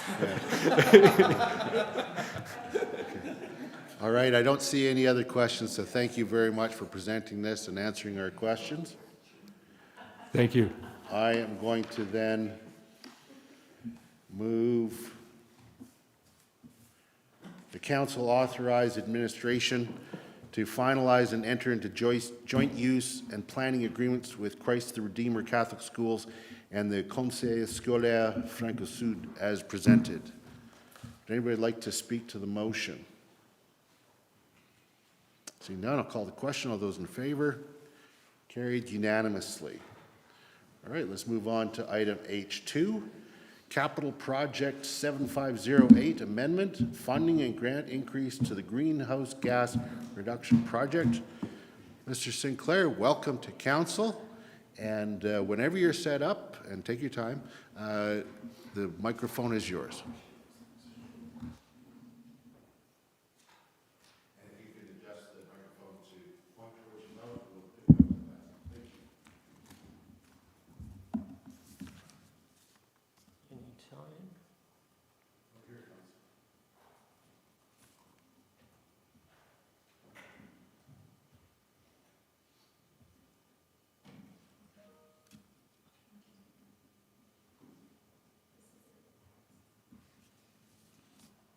have it here.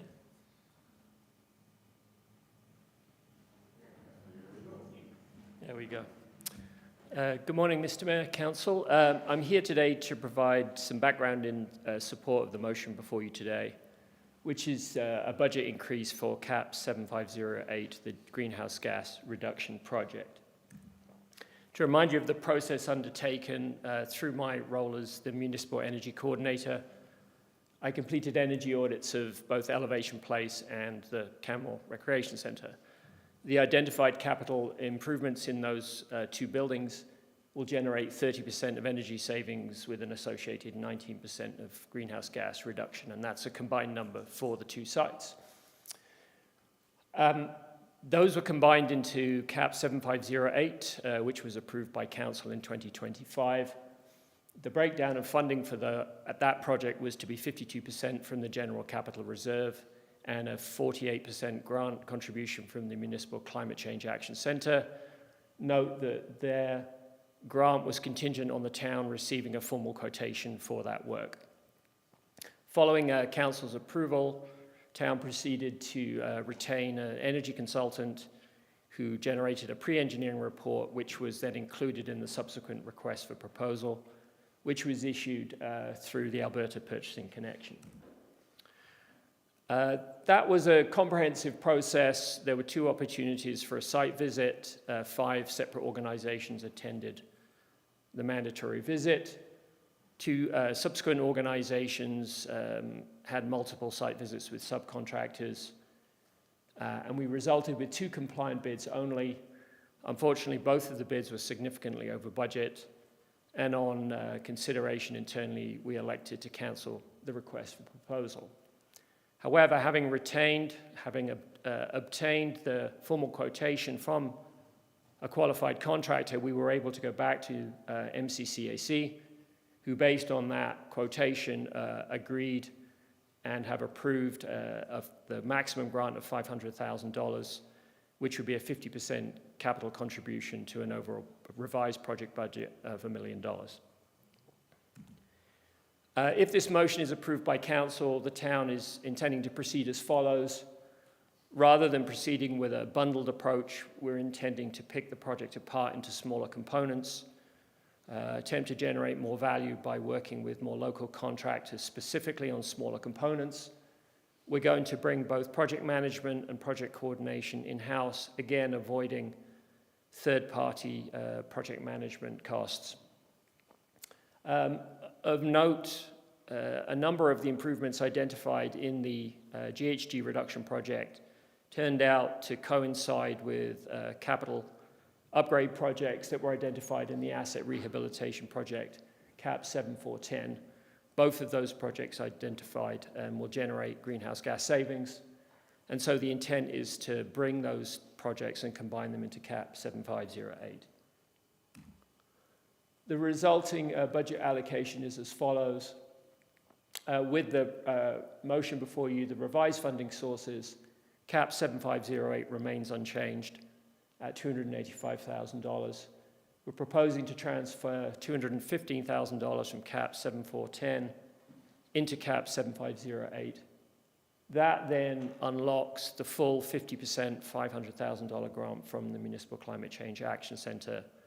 And with a proposed overall budget of $1 million, there is a net $0 request for additional funding at this time.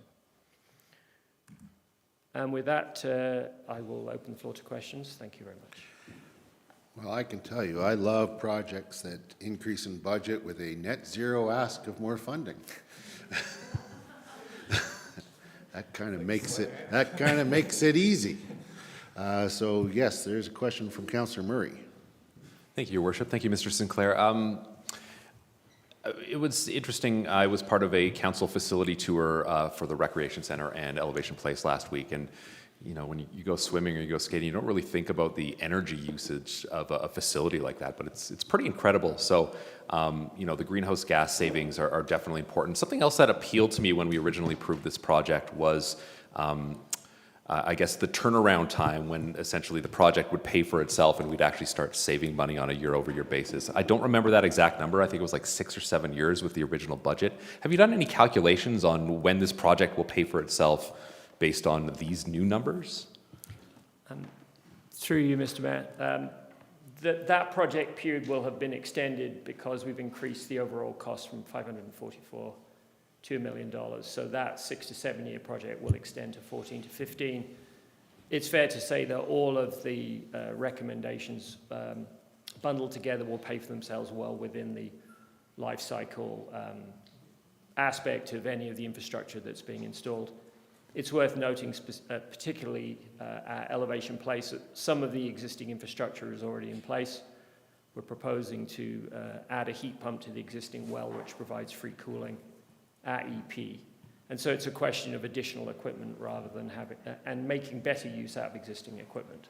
Awesome. And my other question is, with the 2 bids that came forward, was there an attempt to go back to the people who bid and said, can you bring things down a little bit, a little negotiation? Yes. Okay, thank you. Councillor Graham. Thank you, Your Worship. Councillor Murray kind of went through along the line of questioning that I had, but I'm going to follow up on that one. So while there's no real additional funding, we are transferring from one of our reserves, 200,000+. So it was already designated. Yeah. It was designated for the same work in a different CAP project. Right. So the same work's can be done by using the same funds. That's fair. So there's no. Yeah. Okay. I appreciate that. And so on the $1 million on the money we're saving, and the greenhouse gases are fantastic. Don't get me wrong. But I have a calculation of about 32 years to pay for that return on this investment. Is that about correct? That would be the return. I would have to confirm the numbers, but that would be the return taking the full capital expenditure. But with the 50% grant from MCCA, that number would be cut in half. It's also worth noting that when MCCAC goes through its grant approval process, they have a range of dollars per lifetime ton of greenhouse gas offset, and you can only obtain the grant if you're within an acceptable range.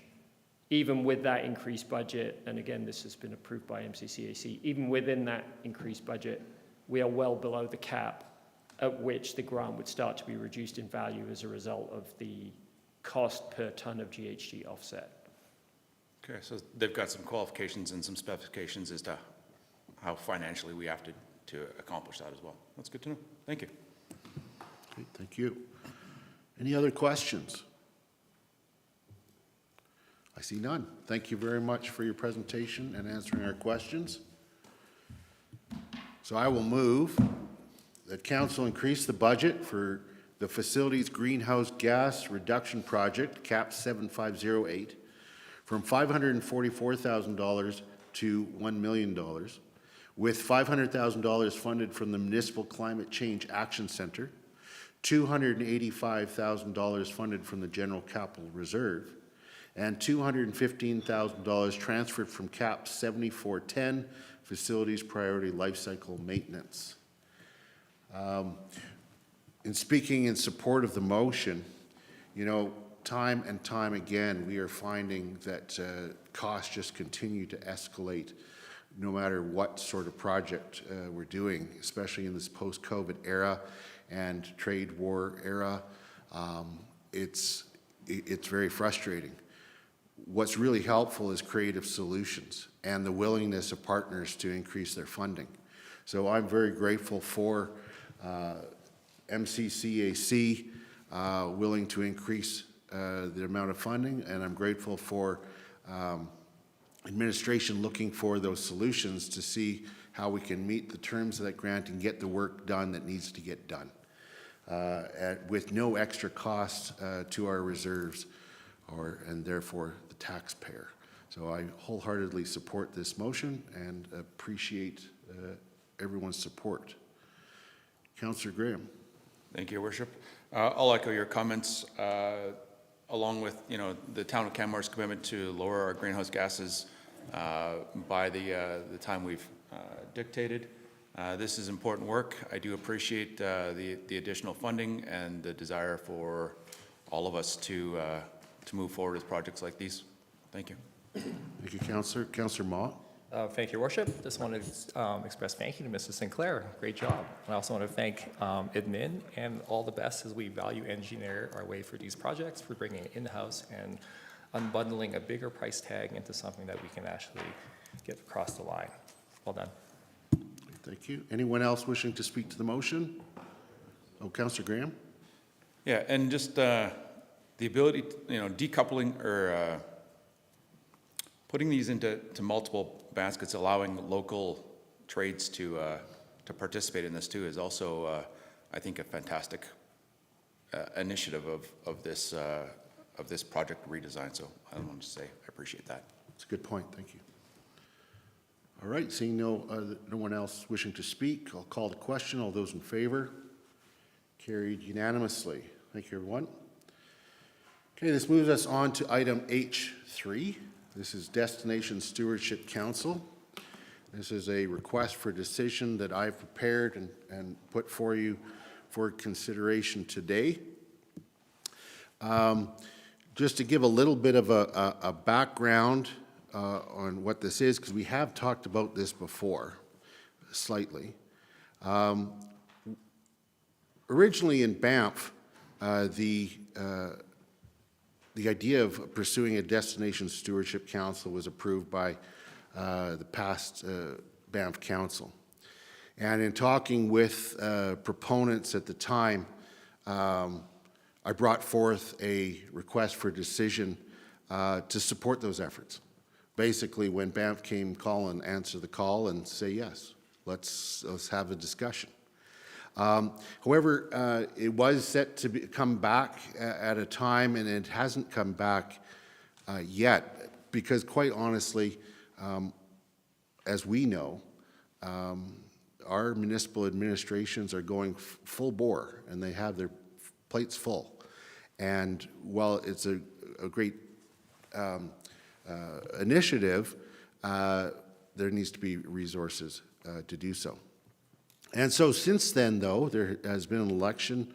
One of the proponents, Mr. Canning, is now in the private sector, and he still would like to see this become a reality. And so that presents an opportunity to move forward with something that doesn't put a burden on municipal administration and allows this process to involve decision makers and leaders from various organizations throughout the Bow Valley to talk about destination stewardship. So the question then is, what is destination stewardship? I love the quote from the Global Sustainable Tourism Council, that destination stewardship is defined as a process by which local communities, governmental agencies, non-government organizations, and the tourism industry take a multi-stakeholder approach to maximize or to maintaining the cultural, environmental, economic, and aesthetic integrity of their country, region, or town. So really, it's about all of these interested parties working together to talk about the place in which we live, and not staying within our silos, in which one silo can do something that can affect another silo, and it has ripple effects and vice versa, and it really brings the conversation together. And before talking about it further, I would like to ask Ms. Jones to play a short video. This video is a destination stewardship success story from Lake Tahoe.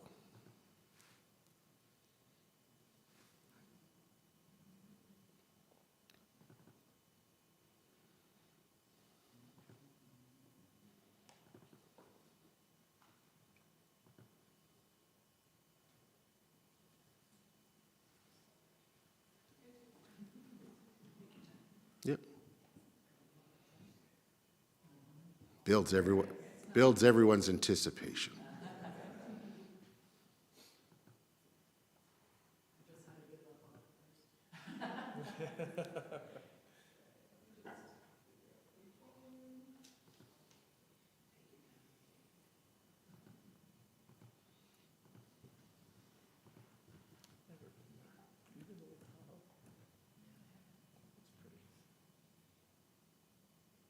Privilege and my honor to thank you for being here and to welcome you as we celebrate the launch of the first ever Destination Stewardship Plan for the Greater Tahoe region.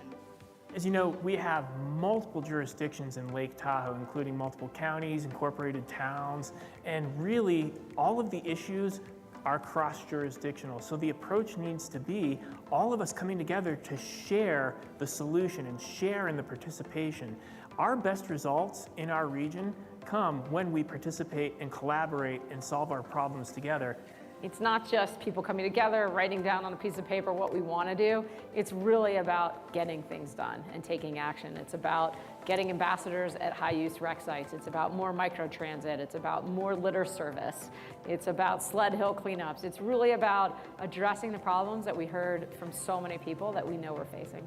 Not only is it the Lake Tahoe, chambers of commerce and visitors authorities and the marketing organizations, but it's also the land managers. It's the people that manage the beaches like the U.S. Forest Service, the states of California and Nevada. But it's also the nonprofit community, not to mention the Washoe tribe, a sovereign nation who has taken care of this land for millennia. So the amount of collaboration with our local communities, our local governments, and the people who do tourism at the lake is truly unparalleled, and we're really proud of that as part of this rollout of the Destination Stewardship Plan.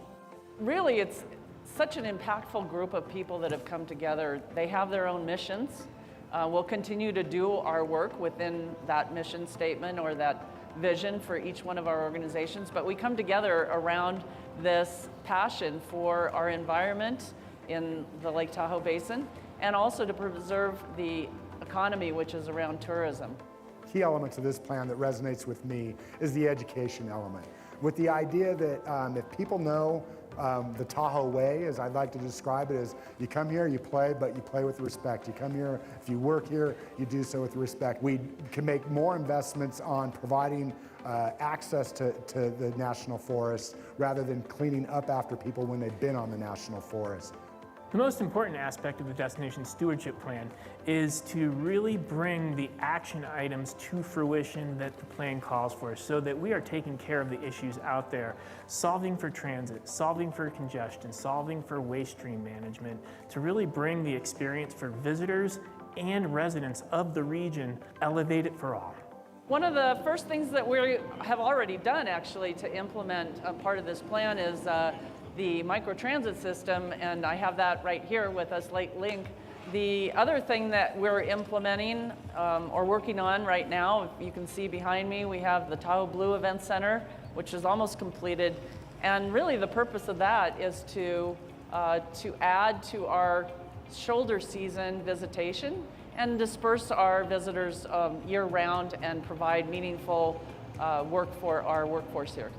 Well, the businesses in our region should know that the Tourism Business Improvement District is bringing dollars in that helps fund the Destination Stewardship Plan.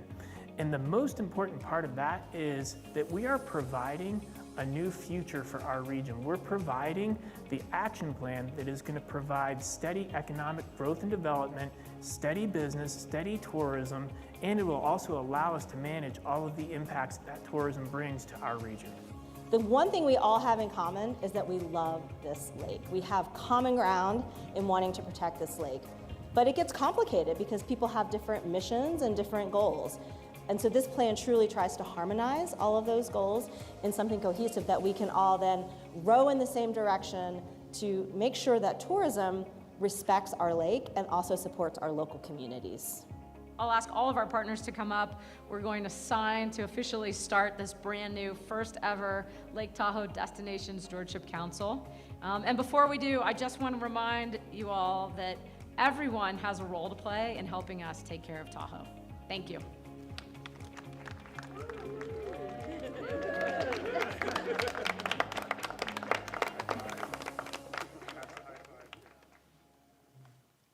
Okay, thank you very much, Ms. Jones.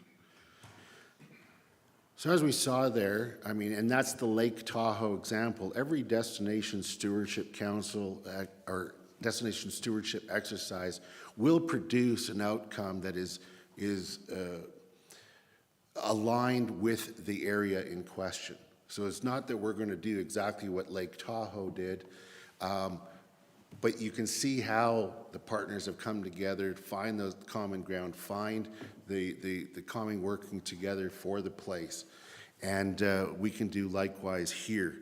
There's an analogy already in existence here, and that's the Human-Wildlife Coexistence Roundtable. And it also brought together a number of different parties and focused on the particular issue of human-wildlife coexistence. I see this as bigger than that. And then it ultimately produces a plan, and just like the human use or the human wildlife coexistence report, then it's up to each of the partners to take their pieces and determine how best they can move those forward, so that, and doing so all in alignment. It also provides a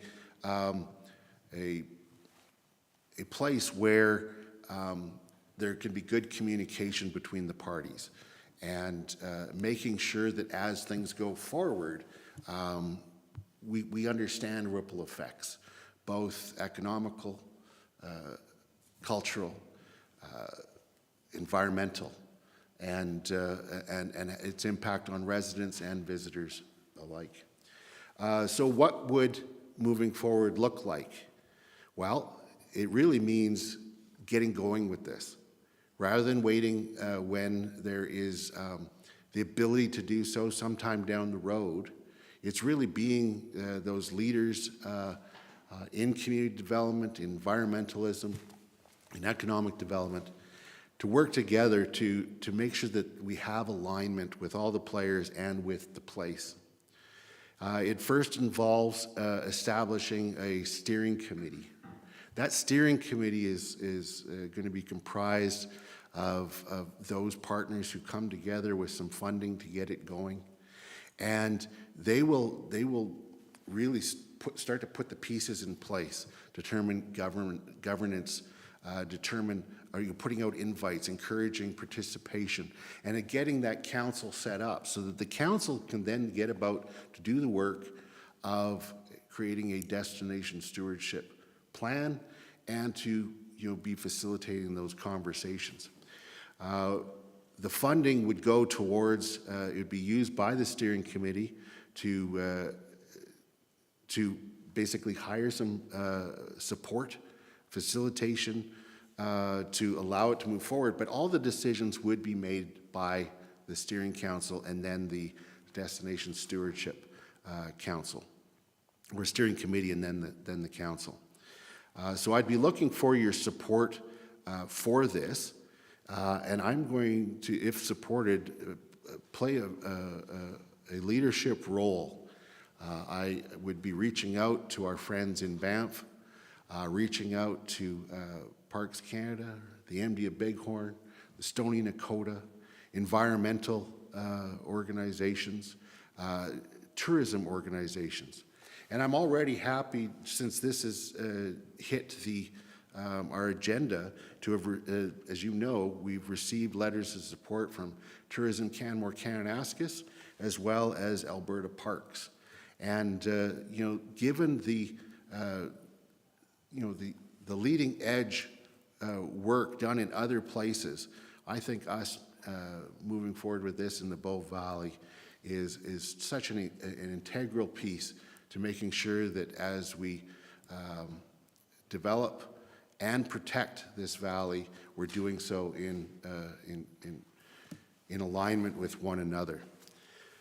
I would also note that it's very much aligned with our new council strategic plan. Our vision is for Canmore being a livable, inclusive mountain community rooted in care, balance, and shared stewardship. Our livability goal is to strengthen everyday quality of life for its residents. We have an environmental goal to be a steward for natural systems while advancing climate resilience, and a particular objective around coexistence to prioritize and enhance coexistence between humans, wildlife, and the natural environment. We have a relationship goal, build trust through connection, inclusion, and respectful collaboration, and a particular objective around communication to create opportunities for meaningful two-way public engagement and communication that is civil, supportive, and productive.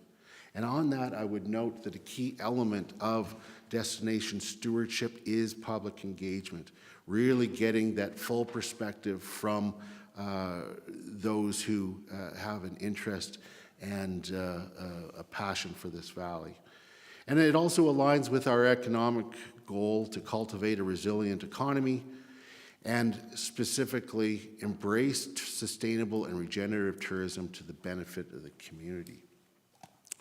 What else do I want to say before taking questions? I think that, I did want to note that while I did not list it specifically in the report, it's because I did not want to be presumptuous, but of course there would be an invitation for Indigenous participation, and that will be sought, absolutely.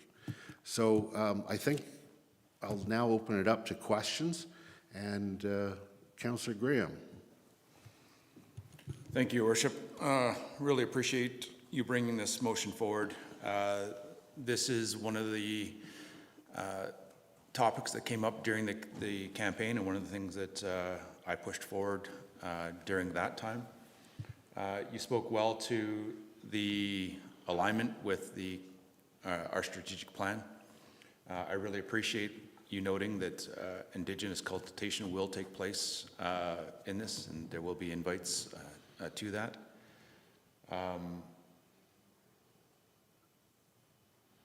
You know, there are many in our community that are concerned about the ambitious goals around tourism and the impacts that it may have on our environment, our community, on the economy. And I think us taking a leadership role here really helps us manage those concerns and those feelings that are very strong in our community. I want to just note that I really appreciate Mr. Canning's continued efforts on this front.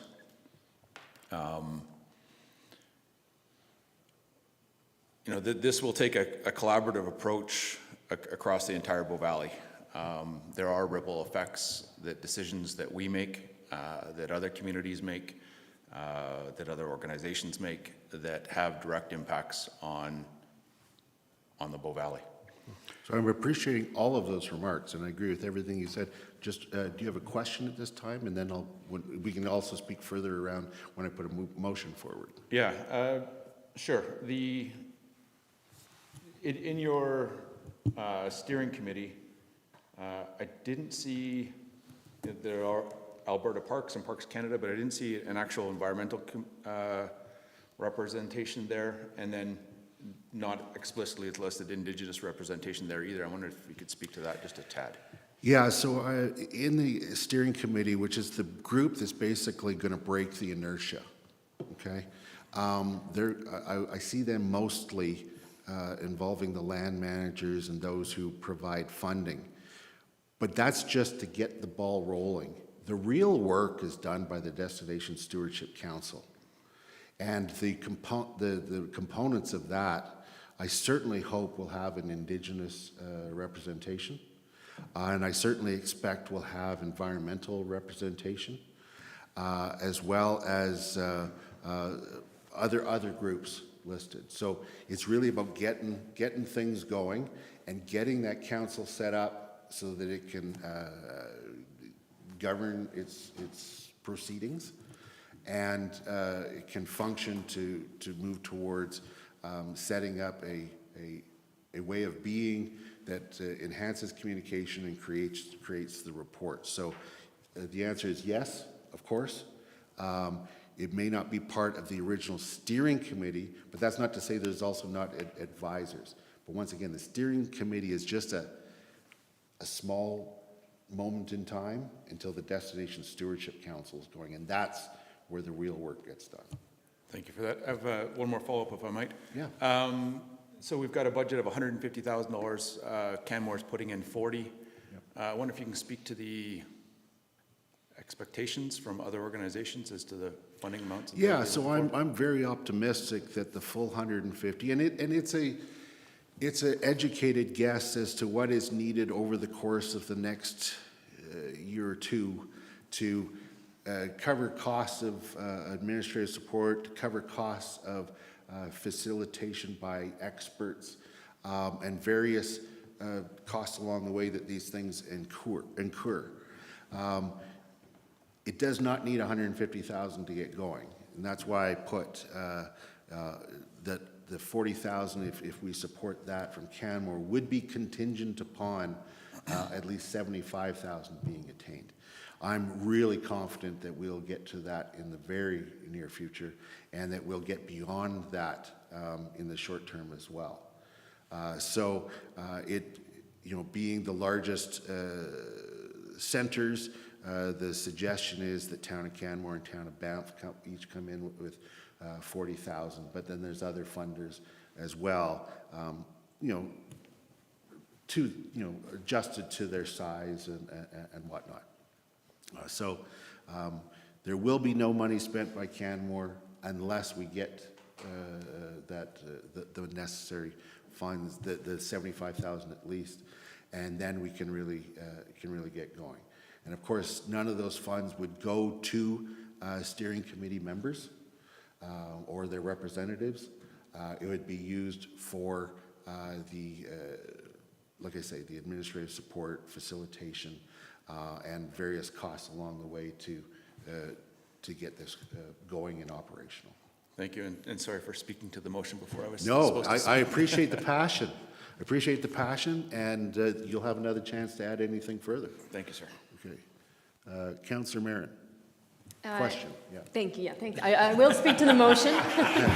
I will speak to the motion once the motions are brought forward. For now, I just have a question. So it's my understanding that Town of Canmore would be the first funder, or the first, okay. Have there been even informal conversations with the other proposed funding partners? As far as, do you have a sense as to whether there's been some sort of, even informal commitment? I believe that we have it's not my place to say before anything's finalized. Of course. But I can tell you, I believe we have informal commitment that already gets us to the 75,000. Great, thank you very much. Okay, thank you. Any other questions before I put a motion on the table? Seeing none? I'll then move that Council allocate $40,000 from the General Operating Reserve as the Town of Canmore's contributions towards the creation of a Destination Stewardship Council, conditional upon the project receiving total funding commitments of at least $75,000. I've spoken to this, but I do want to add that this is going to be a process, and we'll work out the details as we go, but we have to take a step at a time. And the first will be getting buy-in by sufficient number of parties. It doesn't have to be all of them, with a sufficient amount of funding in order to get the conversation going. And history has shown us, whether it be the Human Wildlife Coexistence Roundtable, whether it be the Bow Valley Corridor Alliance, or any number of other things, that once something gets going, that's when also it will attract momentum and energy coming from other places. But I think that this is an excellent opportunity for the Town of Canmore to be once again a leader in moving forward in stewarding this place and making sure that we are doing the best we can with what we have, working with our friends and partners in order to really use cutting-edge ideas that have proven successful elsewhere. Looking to see if anyone would like to speak to the motion. Councillor Hillstad. Thank you for bringing this forward. I'm happy to support this Stewardship Council.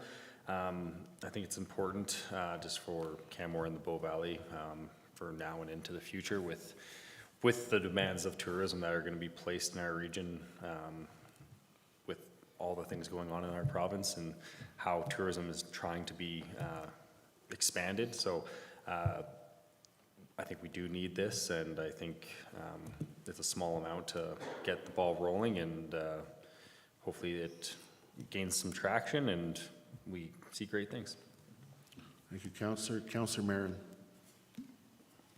Yes, thank you. I also support this motion. Thank you to Mayor Crowsert for bringing it forward, and for Mr. Canning and the work that's been done, and others behind the scenes who've contributed to this idea.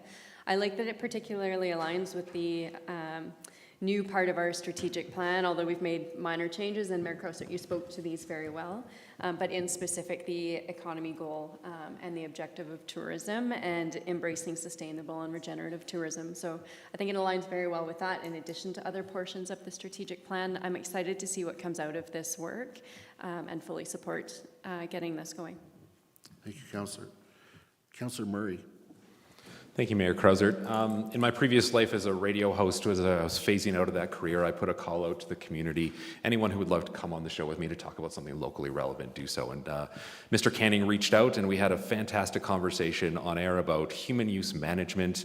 Probably one of the more memorable of the 60-something people I had on air over the course of those 5 or 6 weeks there, because I remember coming away from that like, what a brilliant idea, working on collaborative solutions to some of the common issues that we're facing and increasing issues here in the Bow Valley. And I just think it's really cool that I get to be in a position now where I can sit in a different chair and support it in this way here. And from a practical, grounded perspective, as Councillor Marin was mentioning, yes, and yourself as well, it completely ties to our strategic plan around the sustainable and regenerative tourism. In fact, it's probably one of the lowest hanging fruits that we can do, working together to find common solutions to our problems with some of the our friends and neighbors. So I will enthusiastically support this. Thank you, Councillor. Councillor Ma. Okay. Thank you, Worship. I think when people come visit the Bow Valley, Banff, Canmore, Lake Louise, the MD, etc., it's all, that distinction is not really a thing. People come to the region and they enjoy all of it. And I think over time we've had, decisions made by various groups that had spillover effects and unintended consequences. And I think the vision of having something like this being brought forward makes a ton of sense. I think cumulative impacts are a big piece that is affecting the Bow Valley. And by getting everyone to the table and looking at this big picture is really important. I just also wanted to say, Mr. Canning, I've always appreciated our discussions in the past. You think about the big picture and you have vision, and I really hope that this goes where it needs to go. Thank you. Thank you, Councillor. Councillor Faubert. Thank you, Your Worship. I am happy to support this motion. Not only was this part of my platform in the election with respect to human use management, circular economy, and transit, but this is a significant part of this council's strategic plan moving into the next 4 years. And for me, this is a significant change to, I believe, how we talk about the shared vision that we have for this place. Because for a long, long time, I believe tourism has had an extraction focus. There has been this ideology baked into how much value can we get from a place. And I believe the opposite needs to happen for tourism to be successful and for us to have community. And it has to be, how much can tourism benefit and give to our community? And if it's not, then this isn't working, right? So we need the vision. We need people working on the vision and creating that shared understanding of what it is that we want tourism to do in this landscape, in this space that we share. Because tourism touches our economy, tourism touches our social fabric, and tourism touches our environment. And so if it's purely based on this idea of how many billions of dollars of GDP can be raised or can be spent, then we're not actually also focusing on the social fabric, the community, the people who are here, who are delivering that value, and the environment, which is the basis, it's the stage upon which all of us are here together. And those are equally, if not more important things to be at the forefront of all of the work that we do when it comes to creating a vision for the future of tourism and our destination. We're a gateway community. We sit in this special location that is unseen anywhere else. We have access to an international airport. We're next to a UNESCO World Heritage Site and National Park. We need to be intentional about everything we do when it comes to tourism, and what we're starting here today with this motion, I believe, is a new day, and I'm so excited to be part of it. Thank you. Thank you, Councillor, and I believe you're quite right with that last point in particular. This is a significant day if this passes, because this is a big step forward on something that I think will be absolutely monumentally important to this valley.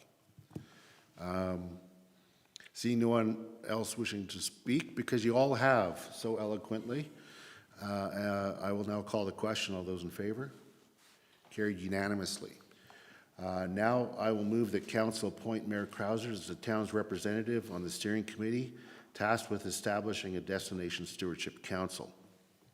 In speaking to the motion, I'm prepared to put in the time and provide the leadership to get this going. And I believe in it deeply. Like many of you, it was part of my part of my campaign. And from the first time that I spoke to Mr. Canning about it, I was on board 100%. Because it is, as all of you have noted, something that's very much needed. So I'd appreciate your support in this motion. Councillor Graham. Thank you, Your Worship. I think you'd be a fantastic representative there. Most of our committees have alternates. If you are unable to attend, how will we manage that? Well, I think we should cross that bridge when we get to it. It's still nothing formal. Yep. And so maybe we'll be coming back. Maybe it will be adding it at our organizational meeting. Okay. Let's cross the bridge. Thank you for bringing up that point. I think it's just a little early for that, sure. But yes, we should include that. I could see it being a role of the deputy mayor until we get to that point. That very well could be. Yes. Thank you. Thanks. Thank you. Anyone else wishing to speak to the motion? Seeing none, I'll call the question. All those in favor? Carried unanimously. And finally, I'll move that Council direct Mayor Krauser to work with the steering committee to develop a memorandum of understanding for the project for approval by Council prior to execution. So obviously this isn't an immediate next step. The immediate next step is to get a steering committee together and to start to get a sense of how the parts will work.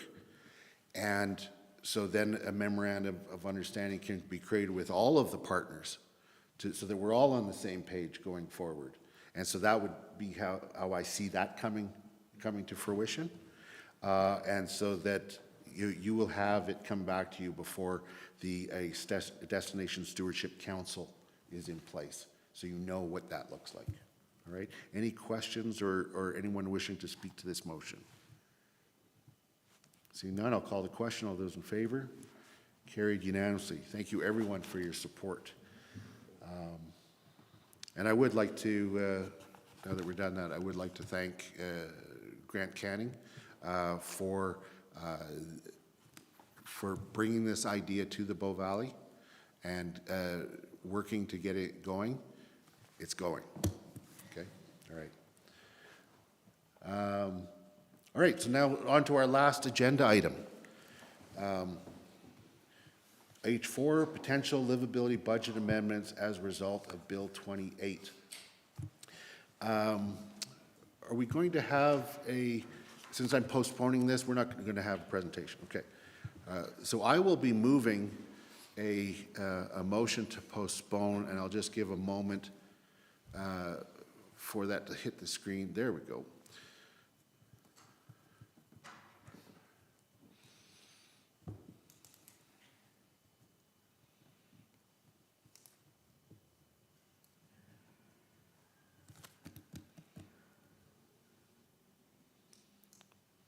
Very strange how when you change to a different mode, it wants to take its time to get all set up.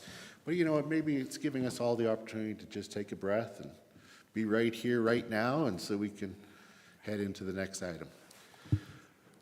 So I'm going to move that agenda item H4 be postponed to a special meeting of council to be set for 1:00 p.m. on May 12, 2026, and direct administration to update the request for decision with changes arising due to the property tax task force recommendations.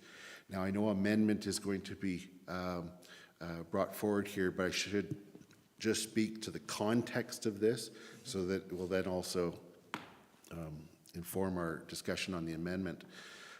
Essentially, we have something in our package that we could have dealt with, except for just last week, the property tax task force finished its work.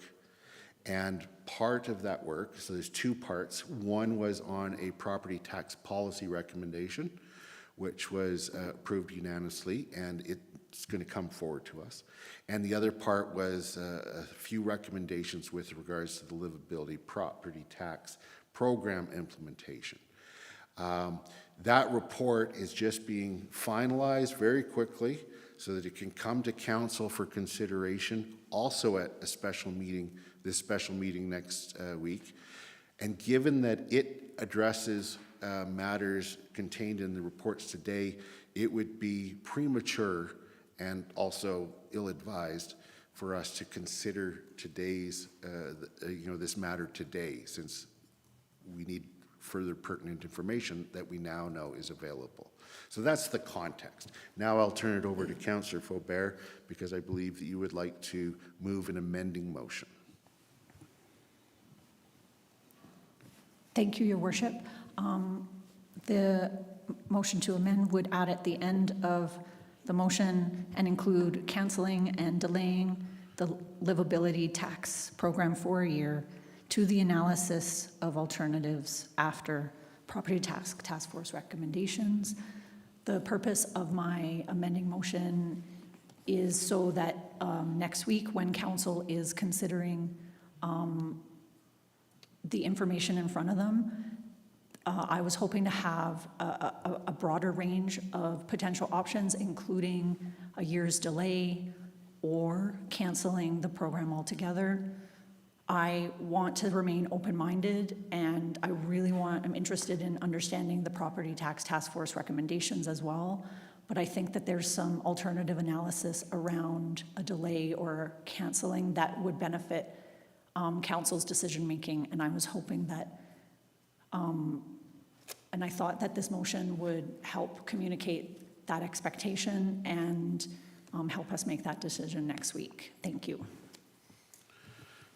And one more question. Is the property tax task force recommendations or report that they created a public document now, and where can we find it? It's not a public document yet. It will be publicized as part of the agenda package for the special meeting next week. Perfect. Thank you, Councillor. Okay, so we have an amending motion on the table, and Councillor Faubert has spoken to it. Myself, in speaking to it, I will not be supporting this amendment. Neither canceling nor delaying are even options to be considered in my opinion.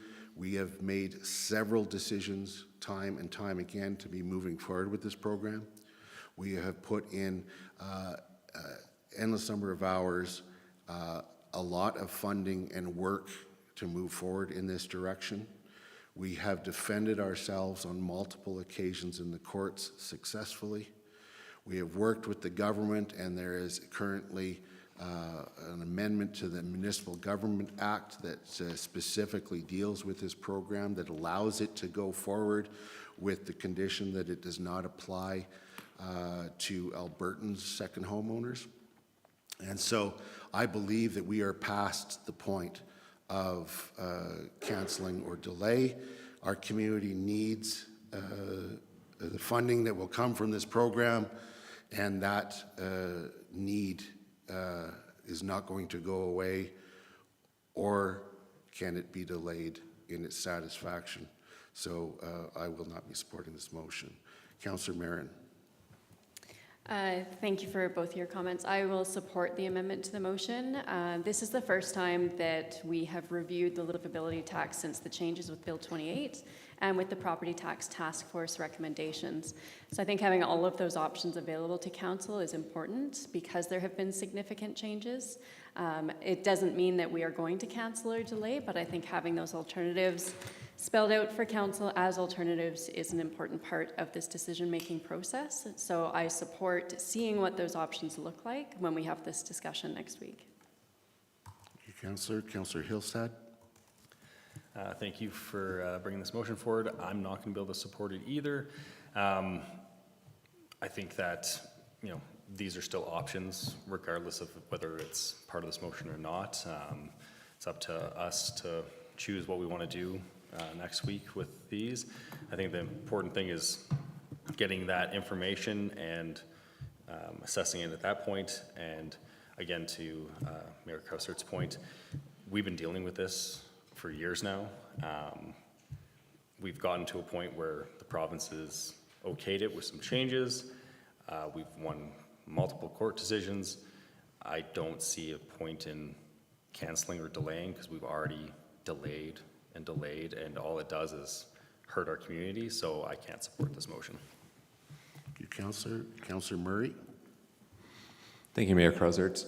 I will not be supporting this motion, not because I don't think we should be considering all of these options, but I guess I'm just concerned it's a little bit too prescriptive because there's a myriad of alternatives that we could really be considering around what to do on this issue. And without actually seeing what the property tax task force recommendations are, which I'm very curious about, I don't want to be too prescriptive in what we're going to do with it. So I support, I will not be supporting this motion due to the prescriptive nature of it. Thank you. Thank you, Councillor. Councillor Ma. Thank you, Your Worship. I will not be supporting this motion. I think we have people in this community that are treading water, just trying to stay here. And the livability tax is one of our tools, and in some ways could be a bit of a life preserver. Do we have enough life preservers at the moment? No, but I'd like to use what we can to get struggling people to a better place. And so by following forward on this motion, that essentially tells those people who are housing insecure to tread water for another year while we take the time to maybe find a better tool. But obviously, I don't feel everybody has the luxury of time. And by deferring this tax, we come back a year later, some of those folks won't be around. So, no, thank you. Thank you, Councillor. Councillor Graham.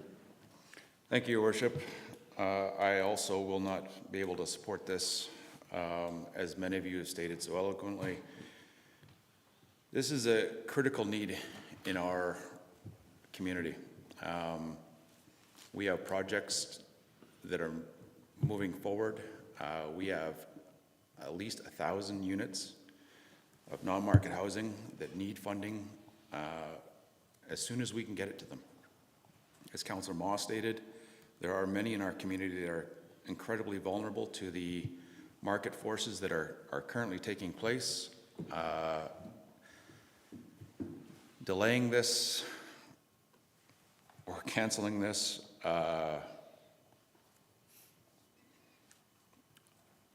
undermines the work we've done for a lot of years now. Many of us campaigned on moving these issues forward. I consider myself to have a mandate to move the livability tax program forward. I was very explicit in the campaign as to my position on these issues, and I fully support a tool that enables our community to have stability. Delaying them or canceling them is always an option, but one that I'm not willing to consider at this point in time. You, Councillor? Councillor Faubert to close. Thank you, Your Worship. And to be clear, what I was asking for is an analysis of the options, and I believe an analysis can provide advice. And to me, within those options, there are some compromises that are worth considering. But I want to go back to earlier this year, when there was a motion before this council, and the debate and the arguments that were made to convince me to vote for that motion to get to this point led me to believe that at this point, these would be the alternatives and the options that we would be considering. We would be considering all of them. To restrict the options and not actually include these is more prescriptive than including them. And through this entire process, I've been assured there would be off-ramps, opportunities to reconsider, because I believe that that is our job and our role, to remain open-minded throughout and to reassess always when new information is presented. That being said, of course, I hear my colleagues that next week these even if we don't have an analysis of these alternatives, they could be on the table.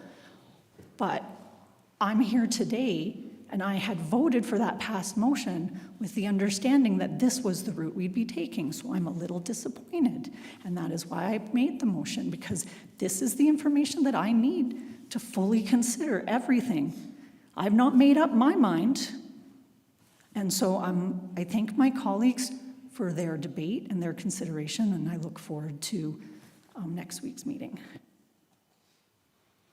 Thank you, Councillor. Just with respect to the past motions, I believe that you're exercising the potential off-ramp opportunity. It's a decision point, and albeit a postponement, but it's at those decision points that that other things could be considered. You've put this forward to Council to determine whether or not they would like to consider that at this point, and people have spoken to that, and we'll vote momentarily. Did you have anything you wanted to add, since I spoke after your closing comments? Okay, then I will call the question. Now this is with respect to the amending motion. All those in favor of the amending motion? Those opposed? The amending motion is defeated with Councillors Faubert and Marin in support. This returns us back to the main motion. I have nothing further to add. Would anybody like to speak to the main motion?